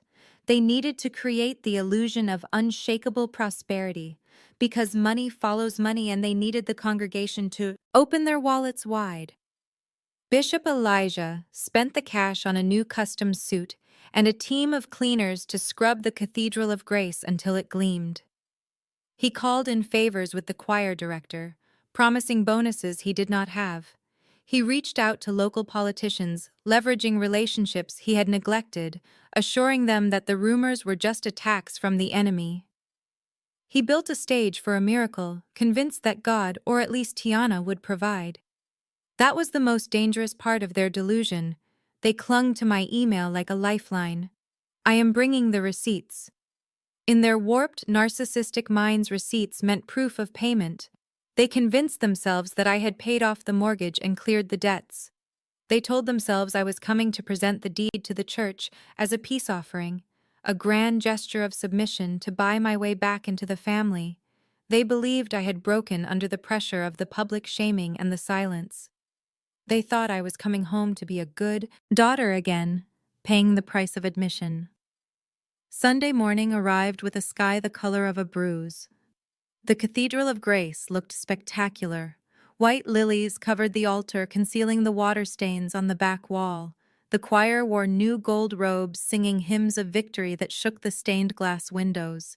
The air conditioning was humming, paid for with the last of the pawnshop cash, creating a cool sanctuary away from the heat and the truth. Jasmine stood by the main entrance, greeting guests with a smile that looked like it was painted on glass. She wore a high-necked dress to hide the stress hives on her chest. She told everyone who asked that Brad was on an urgent business trip in Tokyo, expanding his tech empire, not hiding in a cheap motel room on the outskirts of town, terrified of legal papers. Beatrice sat in the front pew, clutching her Bible, praying not for salvation but for solvency. She scanned the room with feverish eyes, calculating the net worth of every attendee. Elijah stood in the pulpit, radiating a power he no longer possessed. He looked out at the sea of faces, the 3,000 souls looking up to him for guidance. He smiled, the benevolent shepherd waiting for his lost sheep to return with a checkbook. They watched the heavy oak doors at the back of the sanctuary. Every time they opened, every time a latecomer slipped in, 3 heads turned in unison. They were waiting for their savior. They were waiting for the money. They did not realize that when I said receipts, I meant evidence, and I was not coming to save the church. I was coming to bury it. The organ music swelled, filling the cavernous sanctuary with a vibration that could be felt in the chest. The air was thick with the scent of lilies and expensive perfume mixed with the underlying sharp tang of anxiety. 3,000 people filled the pews, fanning themselves with program booklets, waiting for the show to begin. They were not just there for the spiritual message, they were there for the spectacle. They had heard the rumors. They had seen the news reports. Now they wanted to see the conclusion of the Washington family saga, live and in person. Bishop Elijah paced the stage, a microphone in one hand and a white handkerchief in the other. He wiped his brow, looking out at the sea of faces with a beatific smile that did not quite reach his eyes. He was in his element. He was spinning a web of words designed to trap me the moment I walked through the door. My brothers and sisters, he boomed, his voice echoing off the vaulted ceiling. We talk often of sin. We talk of judgment. But today, on this 30th anniversary of our blessed house, I want to talk about forgiveness. It is the hardest currency to spend, but it yields the greatest returns. He paused, allowing the congregation to murmur their agreement. He looked toward the back of the room, searching for me. There are those who have strayed from the flock. He continued, his voice dropping to a theatrical whisper. Those who have been blinded by the world, who have bitten the hand that fed them. But a father's love is boundless. A father's heart is an open door. We do not hold grudges in this house. We settle debts. We wash away the sins of the past with the water of redemption and the tithes of the faithful. When the lost return, we do not turn them away. We embrace them.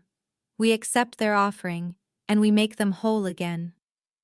It was a masterclass in manipulation. He was priming them.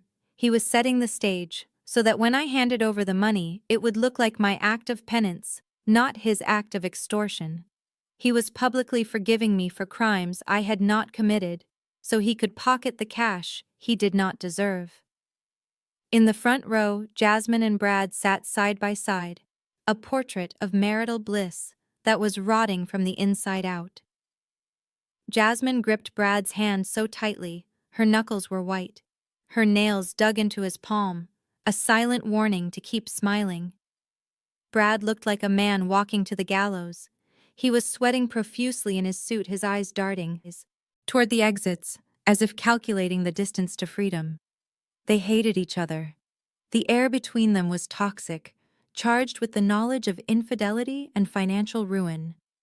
But for the cameras, for the donors, for the illusion of the Washington legacy, they sat thigh to thigh, beaming their plastic smiles at the father who had led them all to the edge of the abyss. The choir began a low hum, building tension. The ushers closed the side doors, sealing the congregation inside. Elijah raised his hands to the heavens, looking like a prophet waiting for rain. "And so we wait," he shouted. "We wait for the sign. We wait for the return. Today is a day of miracles, financial and spiritual. Who among you is ready to witness the power of restoration?" The crowd shouted, "Amen." Their fervor whipped into a frenzy. They were ready for the miracle. They were ready for the check, and I was standing just outside the double oak doors, ready to give them exactly what they asked for. Just not in the currency they expected. The heavy oak doors of the sanctuary did not open quietly. They swung wide with a force that made the hinges groan, silencing the room instantly. The beam of sunlight from the vestibule cut through the dim interior, illuminating me like a spotlight. I did not walk in alone. I was flanked by a phalanx of 6 people, 4 men and 2 women, all dressed in severe black suits, carrying briefcases and tablets. They were not ushers. They were not choir members. They were the legal team from Sterling and Associates, accompanied by forensic auditors from a top-tier firm. The congregation gasped, turning in their pews to stare. The whispers started immediately, a low buzz of confusion and curiosity. Who were these people? Why did they look like they were attending a funeral or a raid? I walked in the center, my red dress a slash of defiance against the somber backdrop. My heels clicked on the stone floor, a steady rhythmic march toward the altar. I held a single slim folder in my hand, not a checkbook, but a dossier. Bishop Elijah shielded his eyes from the light, squinting to see who had interrupted his moment. When he recognized me, a smile broke across his face, wide and triumphant. He spread his arms as if to embrace me, as if I were the prodigal daughter returning home. "Tiana," he called out, his voice amplified by the microphone booming across the sanctuary. "Praise be, she has returned. My daughter has come home." He gestured for me to join him on stage. "Come up here, child. Bring your offering to the altar. Let the people see your repentance. Let them witness the healing of this family." He thought the team behind me was my entourage, my assistants, maybe even bank officials here to facilitate the transfer. He was so blinded by his own narrative, so desperate for the money, that he could not see the predatory set of their jaws or the cold calculation in their eyes. He saw salvation walking toward him in high heels. I ascended the stairs to the stage, my team fanning out behind me, standing like a wall. Between the bishop and his choir, the music stopped. The air conditioning seemed to hum louder in the sudden silence. I stood next to my father, looking out at the sea of faces. Jasmine and Brad in the front row looked confused, their plastic smiles faltering. Beatrice was clutching her chest, her eyes darting between me and the grim-faced lawyers. I did not hug him. I did not bow my head. I walked straight to the podium and placed the folder on the lectern covering his Bible. Elijah looked down at it, expecting to see a bank draft. Instead, he saw the logo of the Federal Trade Commission and a subpoena from the State Attorney General's office. "What is this?" he whispered, his smile wavering just a fraction. "Where is the money?" I leaned into the microphone, my voice calm and amplified, filling every corner of the room. "You asked for receipts, Father," I said, looking him dead in the eye. "I brought them." I tapped the microphone once, a sharp sound that silenced the last murmurs in the room. I did not waste time. With pleasantries, I gestured to the massive LED screens mounted on either side of the stage, which usually displayed hymn lyrics or Bible verses. "Ladies and gentlemen, members of the board, faithful donors," I began, my voice steady. "I know you have been told that the orphanage fund is empty because of market fluctuations and unforeseen expenses. You have been told that I stole from this church, that I am the reason the lights might go out. But as my father always says, the truth shall set you free." I clicked a remote in my hand. The screens flickered and then displayed a series of bank statements. They were not grainy photocopies. They were high-resolution, digital forensic audits. The logo of the church charity fund was clearly visible at the top. "This is the main operating account for the Hope for Children initiative," I explained, pointing to the screen. "You can see the deposits here, the monthly tithes, the gala proceeds, the widow's mites, $50,000 here, $100,000 there. Over the last 3 years, this fund collected nearly $2 million. A murmur of approval went through the crowd. They remembered giving that money. They felt proud of their generosity. "Now let us look at the withdrawals." I continued, clicking the remote again. The screen changed, showing a list of outgoing transfers highlighted in red. "Here is a transfer for $15,000 on May 4th. The memo says, construction materials. But if we follow the routing number, it does not go to a lumberyard.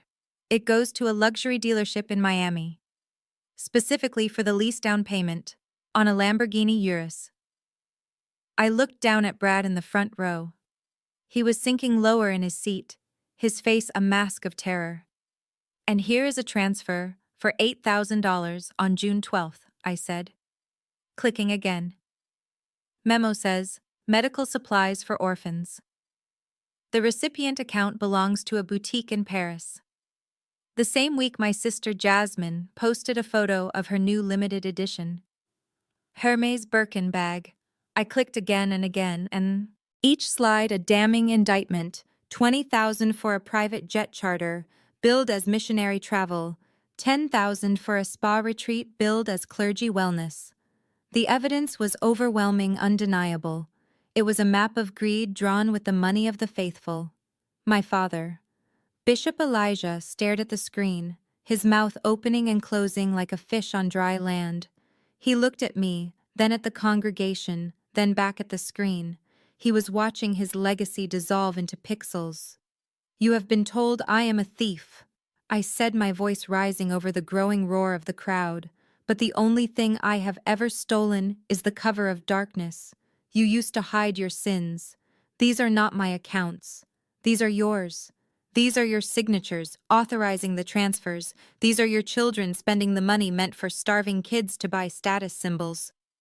The sanctuary erupted. People were standing, shouting, pointing accusations at the stage. The deacons were looking at each other in panic. Jasmine was trying to cover her face with her shawl, but it was too late. The camera crew broadcasting the service live had zoomed in on the screens, broadcasting the theft to the world. I looked at my father and saw the moment he realized he was not just losing money, he was losing his flock.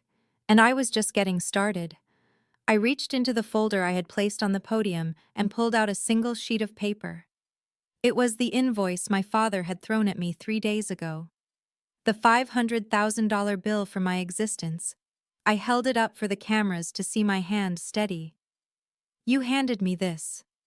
"Father," I said, my voice cutting through the chaos in the room. "You itemized my life. You charged me for every meal, every visit to the doctor, every moment of shelter. You claimed I owed you $500,000. I looked down at the paper reading from the highlighted sections. Tuition fees, $40,000, but you forgot to mention that I had a full academic scholarship. You pocketed the tuition money from my grandmother's trust and let the school pay for me. Clothing allowance, $5,000 a year. I wore Jasmine's hand-me-downs until I was 18. I bought my own prom dress from a thrift store. Medical expenses, $10,000. I was on state health insurance because you claimed poverty on your tax returns while driving a Cadillac. I let the paper flutter to the floor, joining the dust and the lies. Then I reached back into my folder and pulled out a new document. It was thicker bound in blue legal cardstock. Since we are settling accounts, I continued. Let us look at the real ledger. I clicked the remote again.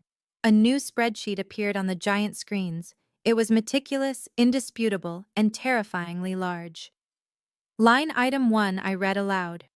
$200,000 paid to the Venetian Casino in Las Vegas to cover Bishop Washington's gambling debt in 2019. Paid by Apex Holdings to prevent a public scandal. My father flinched as if I had slapped him. The congregation gasped. Gambling, the bishop. Their moral compass line, item 2, down payment for the penthouse condo, currently occupied by Jasmine and Brad. $300,000 paid by Tiana Washington directly to the developer because you two did not have the credit score to rent a storage unit, let alone buy a home. Jasmine looked up, her eyes wide. She had thought the money came from her father.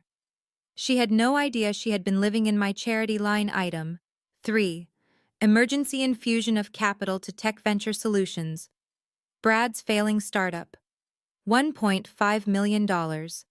Paid by Apex Holdings to prevent bankruptcy and federal investigation into payroll fraud.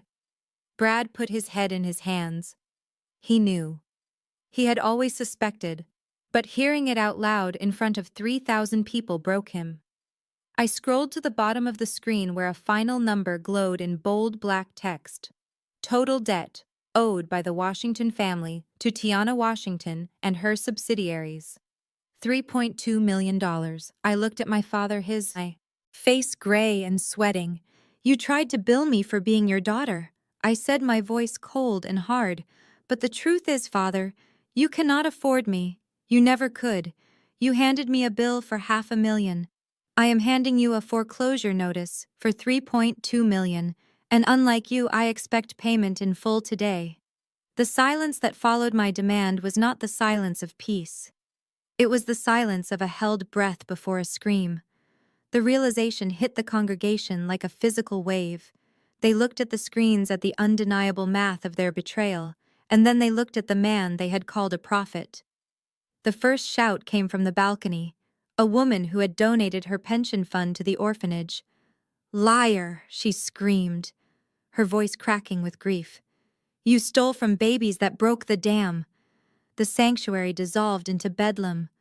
Wealthy donors in the front rows, men who ran corporations and sat on boards, stood up, their faces purple with rage.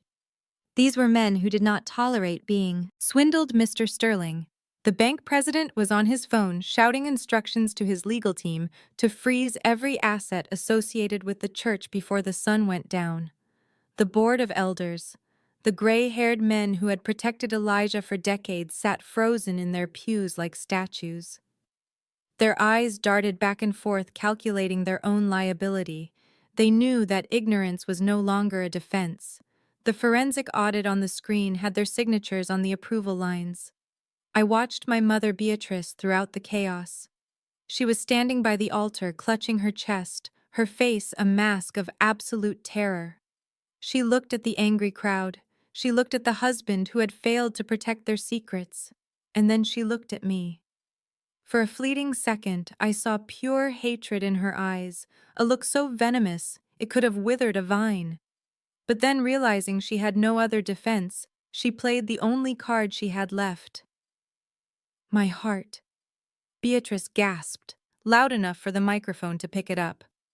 Oh Lord, my heart. She crumpled to the floor in a heap of gold silk and expensive perfume. It was a magnificent performance worthy of an Academy Award. She managed to land perfectly without hitting her head, arranging her dress as she fell, so she looked like a tragic martyr. The choir members rushed to her, fanning her with hymnals, shouting for a doctor.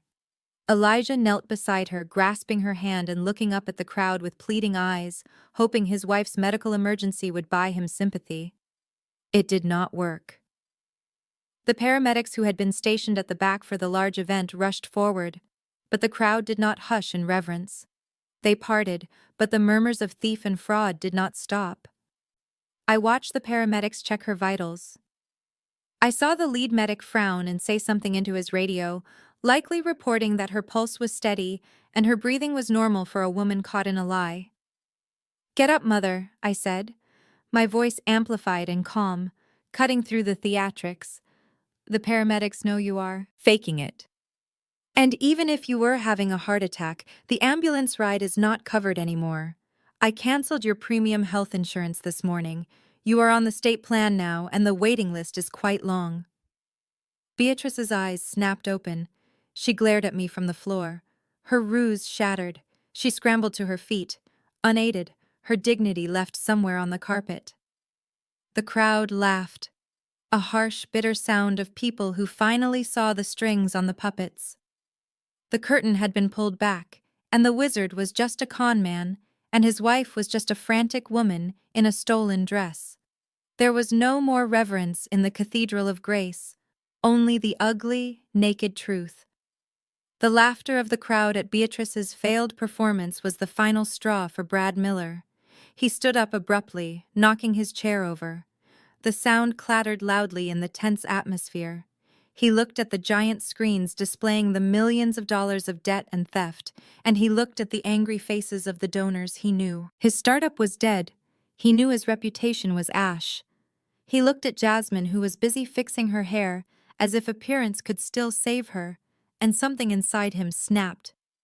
"It is not my fault," Brad screamed, his voice cracking. He pointed a shaking finger at his wife. "It is her. She made me do it. She told me that if I did not buy her the bags and the cars, she would leave me," she said. "A Washington does not fly commercial. She said she needed the lifestyle to keep up appearances. I did not want to take the money. She forced me." Jasmine froze. Her eyes went wide with shock. "You liar!" she shrieked, lunging at him. "You told me you were a genius. You told me your company was the next Facebook. You said the money was yours. You said you were treating me like a queen because I deserved it. I was treating you like a parasite," Brad yelled back, leaning away from her clawing hands. "You spent $10,000 on shoes last month while I was trying to make payroll. You drained me, Jasmine. You are a black hole of need, and you dragged me down with you. I am an honest businessman. You are the one who needed the private jets." Jasmine did not scream this time. She stepped forward and swung her arm with all her strength. The slap connected with Brad's cheek with a wet, heavy smack that was amplified by the nearby choir microphones. It echoed through the sanctuary, a violent punctuation mark to their marriage. Brad stumbled back, holding his face, looking at her with pure loathing. "That is enough," I said into the microphone, my voice cutting through their domestic violence. I looked toward the back of the church where the doors opened once again. This time, it was not a dramatic entrance. It was a tactical one.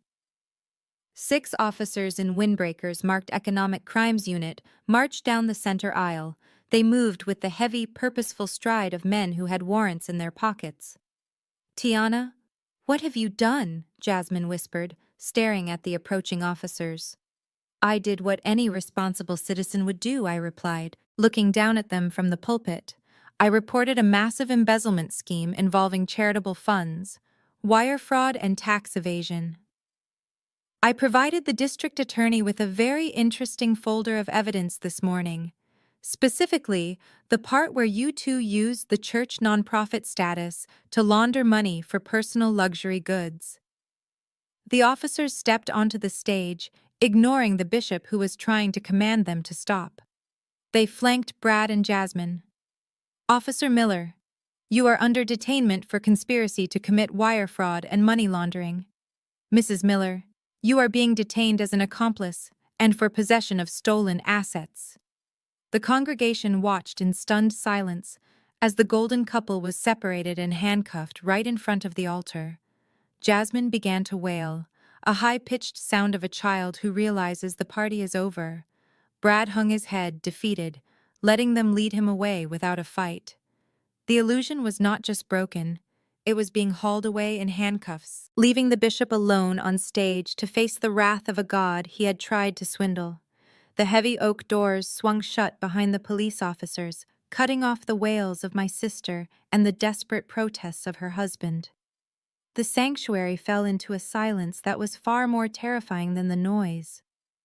The congregation sat stunned, unable to move, unable to process the speed at which the mighty had fallen. They looked from the empty doorway, back to the pulpit, where Bishop Elijah stood alone. He looked small. The grand robes of his office suddenly looked like a costume, a disguise that had been stripped away. I turned off the microphone. The feedback squealed for a split second before dying away. I did not need amplification for this part. This was not a sermon. This was a business transaction.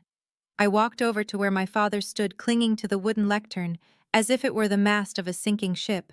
He looked at me, his eyes pleading, searching for the daughter he thought he could bully, searching for the girl who used to seek his approval. Tiana? He whispered, his voice trembling. You cannot do this. You cannot send your sister to jail. You cannot destroy God's house. I stepped closer, invading his personal space, forcing him to look at the woman he had created.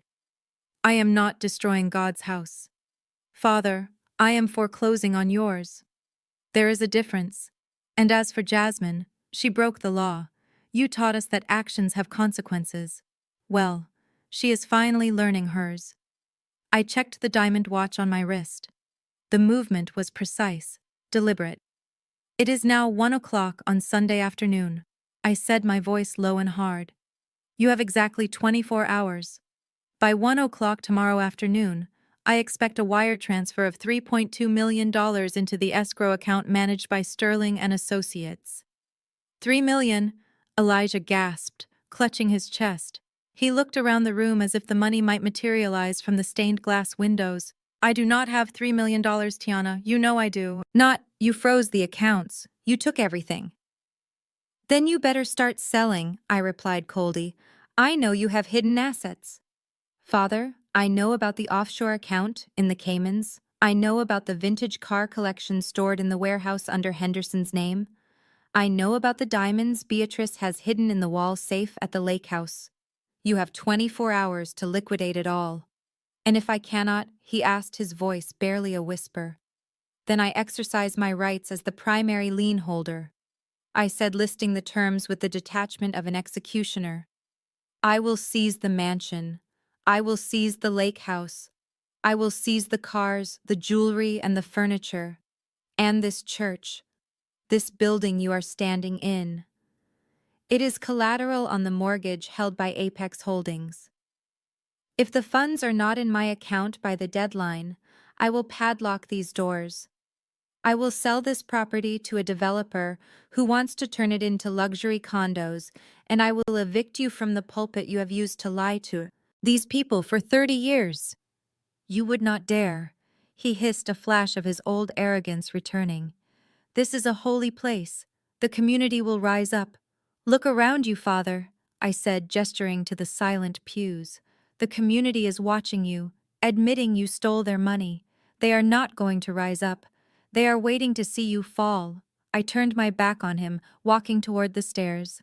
The click of my heels echoed through the silent church. 24 hours. Father? I called back without looking at him. Tick-tock. I walked down the center aisle, passing the rows of shocked faces, calling my legal team to follow me. I did not look back at the altar. I did not look back at the mother weeping on the floor, or the father trembling in his pulpit. I walked out into the bright, harsh light of the afternoon, leaving them in the darkness they had created for themselves. The clock had started, and for the first time in their lives, they were running out of time. The sun rose over Highland Park, but it brought no warmth to the Washington estate. Inside the mansion, the air was thick with a frantic, terrifying energy that smelled like stale coffee and fear. For the last 23 hours, my parents had been running a marathon of desperation. They had called every number in their contact list, begging for loans, pleading for extensions, trying to sell assets that were already frozen. They had called me 112 times. I watched each call light up my screen, and I let each one fade into the dark silence of voicemail. I did not block them because I needed the record.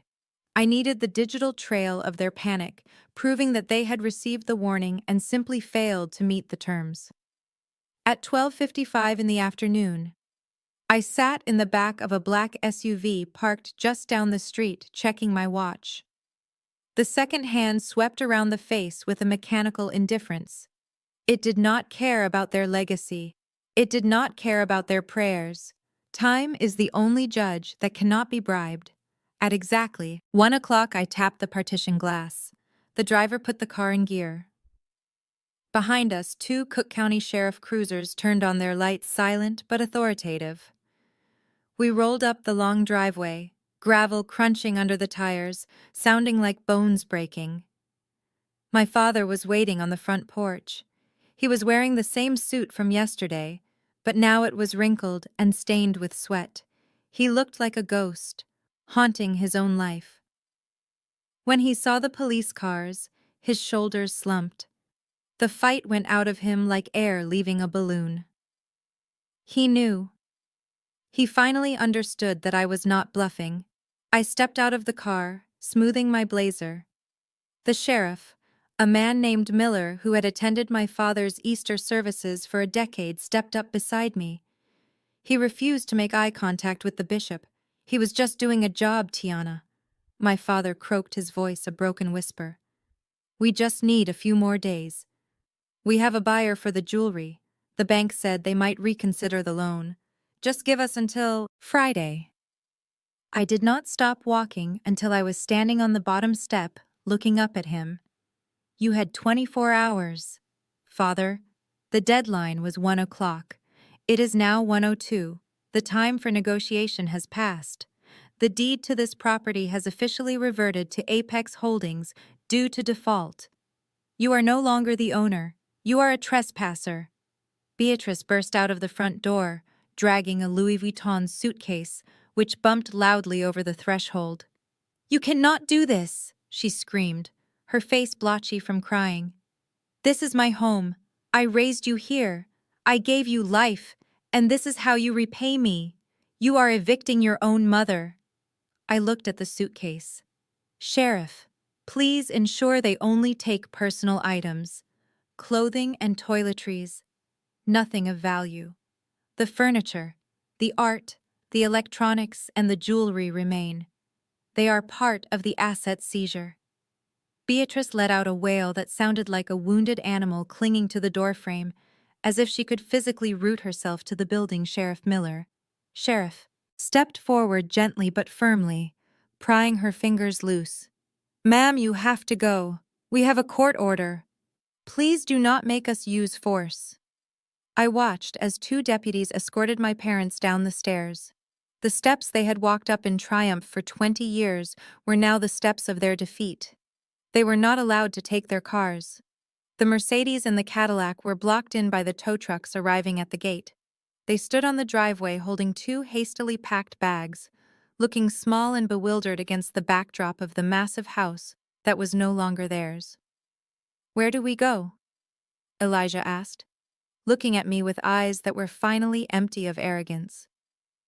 We have nowhere. I reached into my pocket and pulled out a keycard. I handed it to him.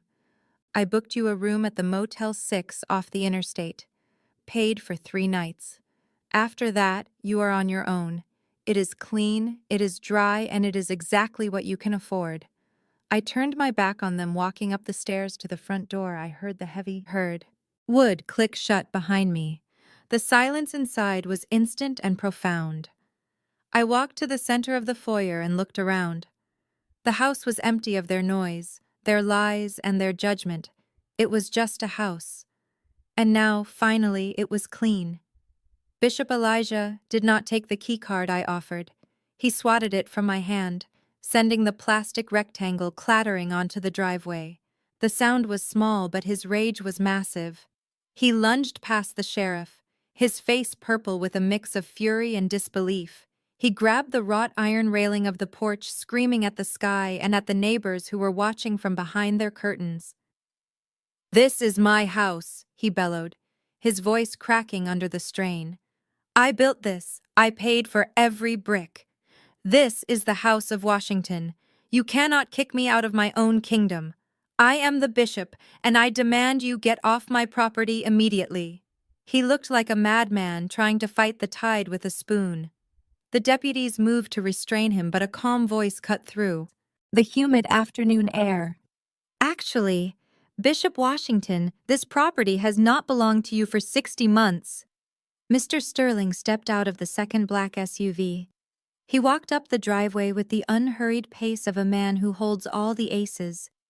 He carried a black leather portfolio tucked under his arm. He did not look at the screaming man or the weeping woman. He walked straight to me and handed me a document. "Explain it to them." "Sterling," I said, crossing my arms. Sterling adjusted his glasses and opened the file. He pulled out a deed transfer document dated 5 years ago. The paper was yellowed slightly at the edges, but the signatures at the bottom were fresh and sharp in blue ink. According to the county recorder of deeds and the bank records, Sterling said, his voice dry and professional, "You defaulted on the original jumbo mortgage 5 years ago. You were 90 days behind. The bank was preparing to auction this home on the courthouse steps. Do you remember that panic, Bishop? Do you remember praying for a savior?" Elijah went still, his hands gripping the railing until his knuckles turned white. "You found a private lender," Sterling continued, "a company called Apex Holdings. They agreed to pay off the entire bank loan in exchange for the deed giving you a leaseback option. You signed the papers. You were so relieved to save your image that you did not even check who the principal of Apex Holdings was." Sterling turned the page and pointed to the line listed as beneficial owner. It read, Tiana Washington. "You see," Sterling said, closing the folder. "The rent was set at $1 a year. You have been living here, not as owners but as tenants, specifically tenants at will. Ms. Washington bought this debt to save you from public humiliation. She owns the roof over your head. She owns the ground you are standing on. For 5 years you have slept in her house, eaten in her kitchen, and parked in her garage while treating her like a servant in her own property." Beatrice gasped, covering her mouth with her hand. She looked at the house, then at me with a new kind of horror. It was not the horror of loss. It was the horror of shame. She realized that every time she had criticized my clothes or my job, she had been doing it under a roof I was paying for. "You were living on her pity," Sterling said, delivering the final blow. "She could have evicted you 5 years ago. She could have sold this place and made a profit. Instead, she let you play pretend. She let you keep your status. But the lease agreement has a clause: immediate eviction upon proof of moral turpitude or criminal conduct. Your fraudulent charity scheme violated the lease. The contract is void. You are not homeowners. You are just squatters who have overstayed their welcome." Elijah looked at me. The arrogance was gone, replaced by a crushing realization of his own smallness. He had been screaming at the landlord, telling her to get off his property. He let go of the railing, his hands fell to his sides. "You knew," he whispered. "You knew the whole time." I picked up the motel key from the driveway and pressed it into his limp hand. "Yes, Father. I knew. I was just waiting to see if you would ever deserve the charity I gave you. Clearly, I waited too long." Elijah stood on the gravel driveway, holding the cheap plastic keycard to the Motel 6 in his trembling hand. He looked at the mansion he had lost, and then he straightened his spine, trying to summon the last shreds of his dignity. He adjusted his collar and looked at me with a sneer that was almost pitiful. You may have taken my house, Tiana, he spat. You may have turned my family against me. But you cannot touch my calling. You cannot touch the Cathedral of Grace. That is God's house, not yours. The board supports me. The congregation loves me. I will rebuild. I will preach on Sunday, and I will tell them the devil has attacked me through my own daughter. I will raise millions on your betrayal. Watch me. I let out a soft laugh. It was a dry sound, devoid of humor. I nodded to Mr. Sterling, who reached back into his leather portfolio and pulled out a document bound in heavy red vinyl. You really do not read the contracts you sign, do you? Father? I asked, walking slowly toward him. The house was just the appetizer. The main course is the church. You see, when Apex Holdings bought the bad debt from the bank, we bought the commercial loans too. The mortgage on the sanctuary, the lien on the Family Life Center, the construction loan for the parking lot. We own it all. Elijah froze. The color drained from his face, leaving it a sickly ashen gray. That is impossible, he whispered. The church is a non-profit. It belongs to the board. The board that just resigned en masse 10 minutes ago. Because they do not want to go to federal prison for your embezzlement, I corrected him. Since the board is dissolved and the mortgage is in default due to criminal activity, the governance of the institution reverts to the primary lien holder. That is me, Father. I am the church. I took the red folder from Sterling and opened it, revealing a formal letter on Apex Holdings stationery. This is a notice of termination for cause. Effective immediately, you are relieved of your duties as senior pastor of the Cathedral of Grace. You are banned from the premises. You are stripped of your title, and your severance package is 0. You cannot do this. Elijah screamed, his voice cracking into a high-pitched wail. I am the shepherd. I am the anointed one who will lead them. You cannot put a forensic accountant in the pulpit. No, I cannot. I agreed. But I can put a man of God there, a real man of God. Do you remember David Grant? Elijah flinched at the name. David Grant was a young associate pastor 5 years ago. He was brilliant, charismatic, and deeply honest. He had started asking questions about the missing charity funds, so Elijah had destroyed him. He spread rumors that David was stealing. He planted evidence and he fired him, forcing him to preach in a storefront basement on the west side. You ruined his reputation to hide your theft, said my voice hard. But I have been funding David's ministry for 3 years quietly, watching him serve the poor while you served yourself. I spoke to him this morning. He has agreed to take over as interim senior pastor starting this Sunday. David, Elijah whispered, horror dawning on him. He will undo everything. He will cleanse everything I corrected. He will open the books. He will restore the trust, and he will tell the congregation the truth about why you are gone. You are not a martyr, Elijah. You are just a fired employee with a bad reference. I signaled to the sheriff, who stepped forward, holding a trespass warning. If you set foot on the church property, you will be arrested. If you contact any staff members, you will be arrested. Keep the motel key, Father. It is the only door that will open for you tonight. Elijah looked at me one last time. His eyes were wet, but I felt no pity. I only felt the heavy, satisfying weight of justice. He turned and walked toward the street, dragging his suitcase, the gravel crunching under his feet, marking the end of his reign. Beatrice followed him, weeping silently, stripping off her heels to walk barefoot on the hot asphalt. They were leaving the Eden they had corrupted, and the gates were closing behind them forever. I did not go home after the eviction at the mansion. I had one final stop to make. I went to the 19th District holding facility where Brad and Jasmine were being processed. I did not go to bail them out. I went to deliver the final paperwork that would seal their coffins. I met Brad in a small interview room. He looked terrible. His expensive suit was crumpled, and he had lost his tie. When he saw me, he actually smiled a desperate, hopeful smile. He thought I was there to save him because he was family by marriage. He thought he could charm his way out of this like he had charmed investors. Tiana, thank God, Brad breathed, leaning across the metal table. Look, I will testify against your dad. I will tell them everything about the charity fraud. Just get the lawyers to drop the embezzlement charges against me. I can start over. I have a new app idea. I just need a little seed money and I can pay you back. I placed a single document on the table. It was not a check. It was a copy of the founder agreement he had signed 3 years ago when Apex Holdings first funded his company. You are not starting anything, Brad, I said, my voice flat. Do you remember signing this? You did not read it, did you? You were too busy staring at the check. He frowned, looking at the paper. What is this? Section 8, paragraph 4, I recited from memory. The non-compete and intellectual property assignment clause. It states that any code concepts or business models developed while receiving Apex funding belong exclusively to Apex. It also states that in the event of termination for cause which includes criminal conduct, you are barred from working in the technology sector or founding a competing entity for a period of 10 years.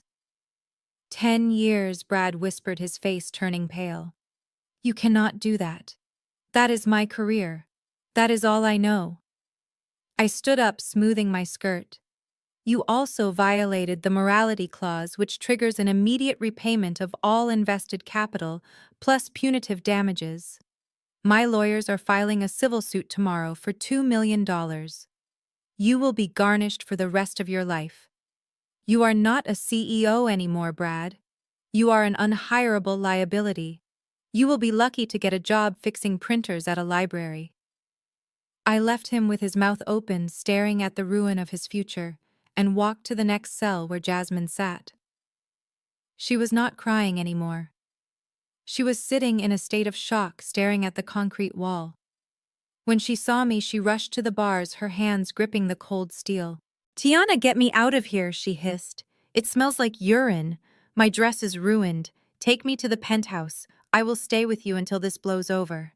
I looked at my sister. For 30 years she had been the princess.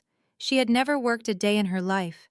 She defined herself by what she owned, by who she married, and by whose daughter she was.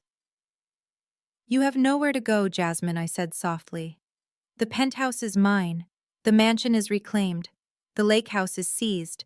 And Brad is going to be in debt for the rest of his life. I will divorce him, Jasmine said quickly. I will take half. Half of what I asked. Half of zero is zero. Actually, it is worse than zero. Since you signed the joint tax returns, you are liable for half of his debt. You are destitute, Jasmine. You have no degree. You have no job experience. You have no credit score. And as of this morning, you have a felony record for possession of stolen goods. But I am a Washington. She stammered, tears spilling down her cheeks again. I am high society. You were a Washington, I corrected her. Now you are just an inmate number. When you get out, if you get out, you will have to do what I did. You will have to work. You will have to scrub floors or wait tables. You will have to learn what $1 actually costs. I turned to leave. Tiana, please, she screamed, reaching through the bars. Do not leave me here. I do not know how to be poor. I stopped and looked back at her one last time. Then you better learn fast, I said, because the scholarship is over. I walked out of the precinct into the cool evening air. I took a deep breath. For the first time in my life, the air did not smell like obligation or guilt. It smelled like freedom. I had stripped them of everything, not to be cruel, but to show them the truth. I had removed the gold plating to reveal the rot underneath. And now finally, I was free to build something real. I stood in the flickering orange light of the motel parking lot, the neon sign buzzing overhead like a dying insect. My parents had followed me out of the room, trailing behind me like ghosts haunting the living. They did not look like the powerful bishop and the regal matriarch anymore. They looked old and small and terrifyingly ordinary. Elijah's suit was rumpled, his tie hanging loose around his neck. Beatrice was clutching her purse with both hands, her mascara running in dark, jagged lines down her cheeks. Tiana, wait! Elijah called out, his voice cracking. He stumbled forward, grabbing the sleeve of my blazer. "Please, you cannot leave us here. Not like this. We have no cash. We have no car. We do not even have a change of clothes." I pulled my arm away gently but firmly, brushing off his touch as if it were dust. "You have a roof over your heads for 3 nights, father," I said, my voice devoid of warmth. "That is more than you gave me when I graduated college, and you told me to find my own way. You will figure it out. You always said God provides." Beatrice let out a sob, and then she did something I never thought I would see. She dropped to her knees right there on the dirty, oil-stained asphalt. She ruined her stockings, she knelt in the grime, and she pulled Elijah down with her. They knelt before me, not in prayer, but in submission. "We are your family." Beatrice wept, reaching out to touch the hem of my skirt. "We are your flesh and blood. We made mistakes, Tiana. Terrible mistakes. We were blinded by pride. But we love you. We are a family. Families forgive. Families stick together through the hard times. Please, baby girl, do not do this to us. Do not leave us to rot." I looked down at them, watching the way the neon light cast long, distorted shadows across their faces. For 30 years, I had craved this. I had wanted them to see me, to acknowledge me, to need me. But now, looking at them groveling in the dirt, I felt nothing. I did not feel triumph. I did not feel pity. I felt the cold clinical detachment of an auditor closing a bankrupt file. "You keep using that word," I said, looking from my mother to my father. "Family.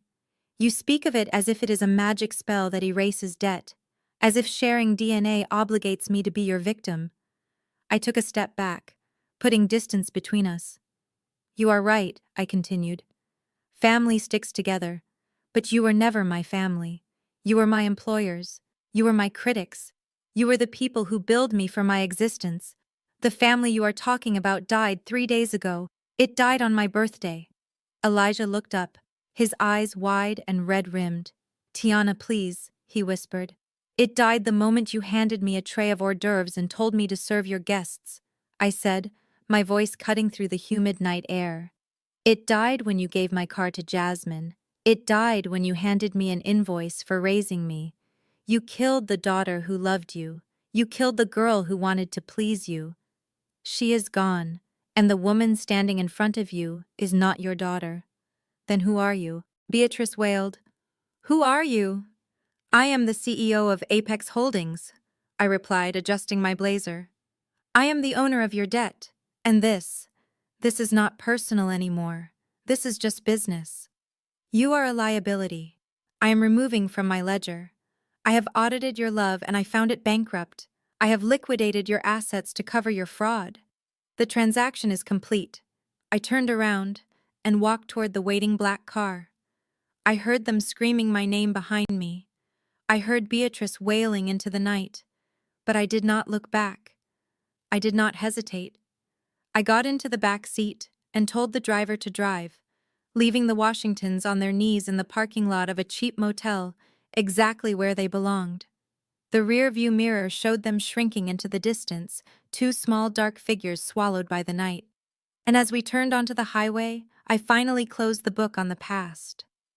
6 months had passed since the eviction, and the silence of the phone was louder than the applause ever was. The basement, apartment in the south side of Chicago, smelled of mildew and old cooking oil. The windows were small rectangular slits near the ceiling that offered a view of passing ankles and tires. There was no doorman. There was no view of the lake. There was only the constant hum of the refrigerator that rattled against the peeling linoleum floor. Elijah stood in front of the cracked bathroom mirror, adjusting his tie. It was not a silk tie from Italy.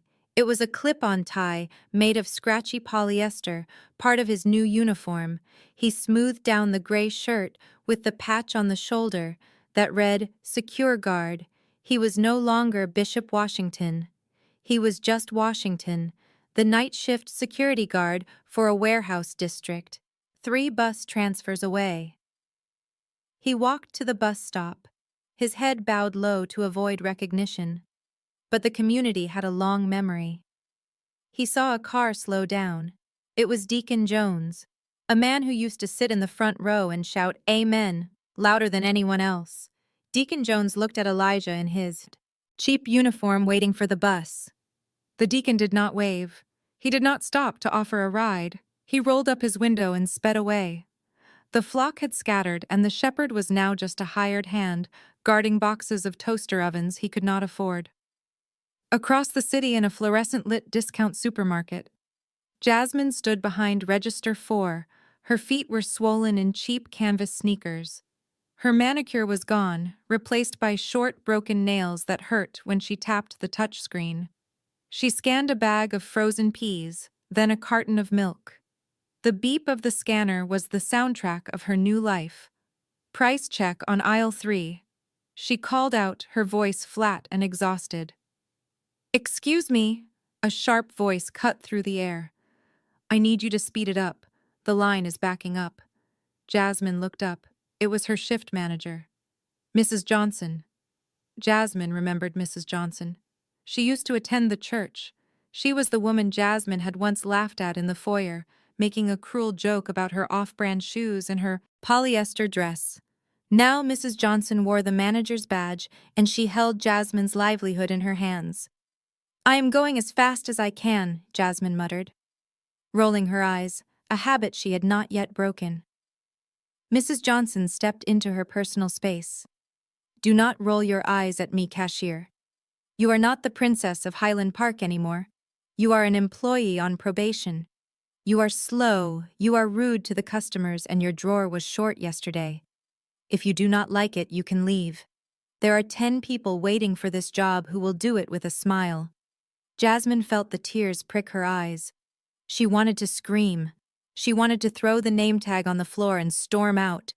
But she remembered the empty refrigerator in the basement apartment. She remembered her mother sobbing at night. She swallowed her pride. It tasted like ash. "I am sorry, Mrs. Johnson," she whispered, forcing a smile that looked like a grimace. "It will not happen again." She went back to scanning. Beep, beep, beep. Each sound was a reminder of how far she had fallen, miles away in a federal correctional facility. Brad Miller lay on a thin mattress, staring at the concrete ceiling. The lights never fully turned off here. He was inmate 8940, serving a 10-year sentence for wire fraud and money laundering. He had no friends here. His charm did not work on the guards or the gang members. He was alone, stripped of his tech CEO persona. He had traded his wedding ring weeks ago for a pack of cigarettes and protection. He closed his eyes, trying to remember the feeling of leather seats and the taste of expensive scotch. But the memories were fading, replaced by the metallic taste of fear and the slamming of iron bars. The Washington dynasty had not just crumbled, it had been erased, leaving behind 3 people trying to survive in the wreckage of their own greed. It was a Tuesday night in November, and the first snow of the season was falling on Chicago, mixing with the grime of the city streets to create a gray slush that soaked through the soles of cheap shoes. Beatrice stood inside a plastic phone booth outside a gas station on 47th Street. The plexiglass was scratched and covered in graffiti, and the smell of stale urine and exhaust fumes was suffocating. She held the receiver with a trembling hand, her knuckles raw from the cold. She had 3/4 left, the last of her change. She had debated buying a cup of coffee to warm her hands, but the hunger in her heart was stronger than the hunger in her stomach. She dialed the number. She knew it by heart. It was the only number she had never deleted from her memory, even when she had deleted the daughter from her life. The line rang. The sound was a hollow trill in her ear, pressing against the noise of the passing traffic. She held her breath, praying to a God she was not sure listened to her anymore. 50 floors above the freezing streets inside the penthouse at the Langham. I sat by the fireplace. The apartment was warm, smelling of cedar wood and expensive tea. My phone buzzed on the marble side table. Unknown caller. A call from a payphone. I stared at it. I knew who it was. No one else used payphones anymore. No one else would be calling me from the bottom of the world. I debated letting it ring. I debated blocking it. But curiosity is a powerful thing. I wanted to know what the end sounded like. I swiped the screen and lifted the phone to my ear. I did not speak. I just listened. Tiana Beatrice's voice came through tinny and distant, distorted by the bad connection. Baby, is that you? Please do not hang up. It is Mom. I said nothing. I took a sip of my tea, feeling the warmth spread through my chest. Tiana, I know you are there, Beatrice continued, her voice breaking. I can hear you breathing. Listen, I just wanted to hear your voice. Your father is sick. His back is bad from the warehouse job, and Jasmine, she is struggling, Tiana. We are so cold. The heat in the apartment does not work, and the landlord will not fix it until we pay the rent. She paused, waiting for me to ask how much. Waiting for me to offer to send a check. Waiting for the daughter who used to fix everything to step in and save them. I am sorry, Beatrice sobbed. The words tumbled out of her, now a desperate flood. I am so sorry for everything. We were wrong. We were so wrong. I miss you, Tiana. I miss my little girl. I remember when you were small and you used to sit on my lap while I braided your hair. You used to say you would take care of me forever. I am sorry. I broke that promise. Please say something. Just tell me you hate me. Just tell me you are alive. I just need to hear your voice.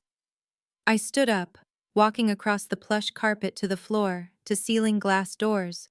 I slid one open. The wind from Lake Michigan rushed in. It was not the dirty, freezing wind of the street. It was the crisp, clean air of the summit, the wind that only blows at the top of the world. I did not speak. I did not offer forgiveness. I did not offer anger. I simply held the phone out toward the open balcony, letting the microphone capture the sound of the wind howling through the skyscrapers. It was the sound of the city from a height she would never reach again. It was the sound of freedom. It was the sound of silence. Tiana Beatrice whispered on the other end, her voice filled with a sudden, terrible understanding. Is that the wind? Are you on the balcony? I pulled the phone back and looked at the screen. The connection was still live. I pressed the red button. The line went dead. I closed the sliding door, locking the wind and the world outside. I walked back to the fireplace and sat down. The only sound in the room was the crackle of the logs and the beating of my own calm heart. I blocked the number. I took a sip of tea. And for the first time in my life, I enjoyed the quiet. The view from the 45th floor of the Apex Tower was breathtaking. Chicago lay spread out below me, a sprawling grid of amber lights and moving traffic. It was the same city where I had been born, where I had been ignored, and where I had been handed a bill for my own existence. But it looked different from up here. It looked small. It looked manageable. For the first time in 30 years, the city did not look like a prison. It looked like a kingdom, and I was finally sitting on the throne. I turned away from the floor to ceiling glass windows and walked back to my desk. It was a massive slab of black marble, cool to the touch. On it sat a single legal document fresh from the courthouse. The ink was still dark and sharp. It was the final decree. Grant for my name change petition. The name Washington was a brand of false piety and greed. It was a name that belonged to a crumbling house, a bankrupt church, and a family that had tried to eat its own young. I looked at the paper one last time, reading the line that legally severed me from that lineage. I was no longer a Washington. I was just Tiana. The surname I had chosen was Apex. It was a name that signified the top, the summit, the point where I stood alone and untouchable. I opened the top drawer of my desk. Inside, tucked away in a velvet box usually reserved for diamonds, was a piece of paper. It was old now. The edges were soft and worn from being folded and unfolded. The paper was cheap printer stock, beginning to yellow with age. It was the invoice, the itemized bill my father Elijah had thrown at me in a fit of rage, demanding repayment for raising me, tuition, food, shelter, clothing, $500,000. The price tag on a daughter's love. I picked it up, holding it delicately. It felt lighter than I remembered. Back then, when he first threw it at me, it had felt heavy enough to crush my skull.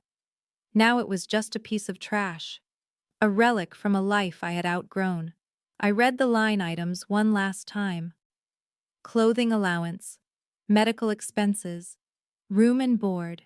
I saw the names Elijah and Beatrice printed at the bottom, expecting payment.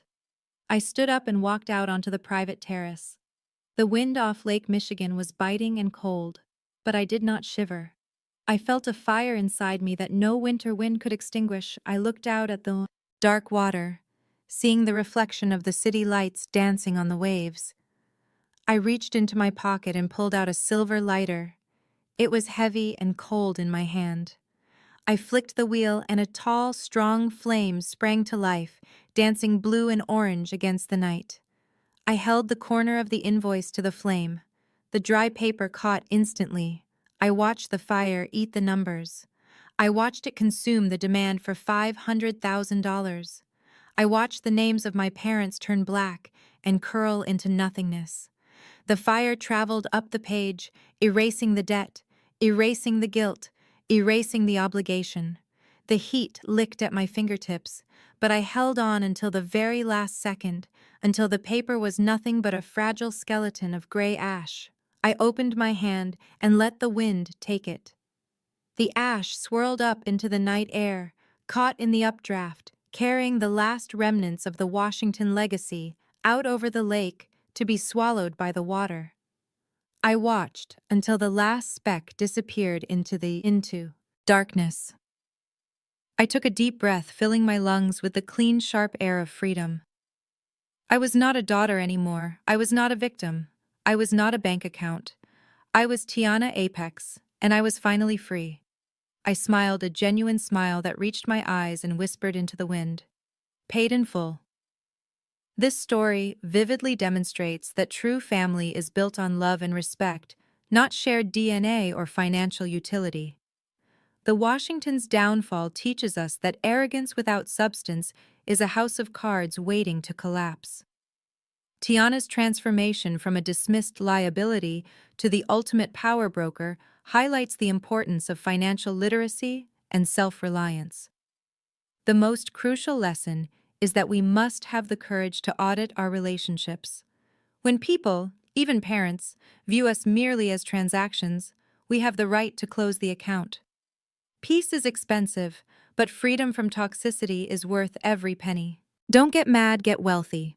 Double tap if you agree that success is the coldest revenge.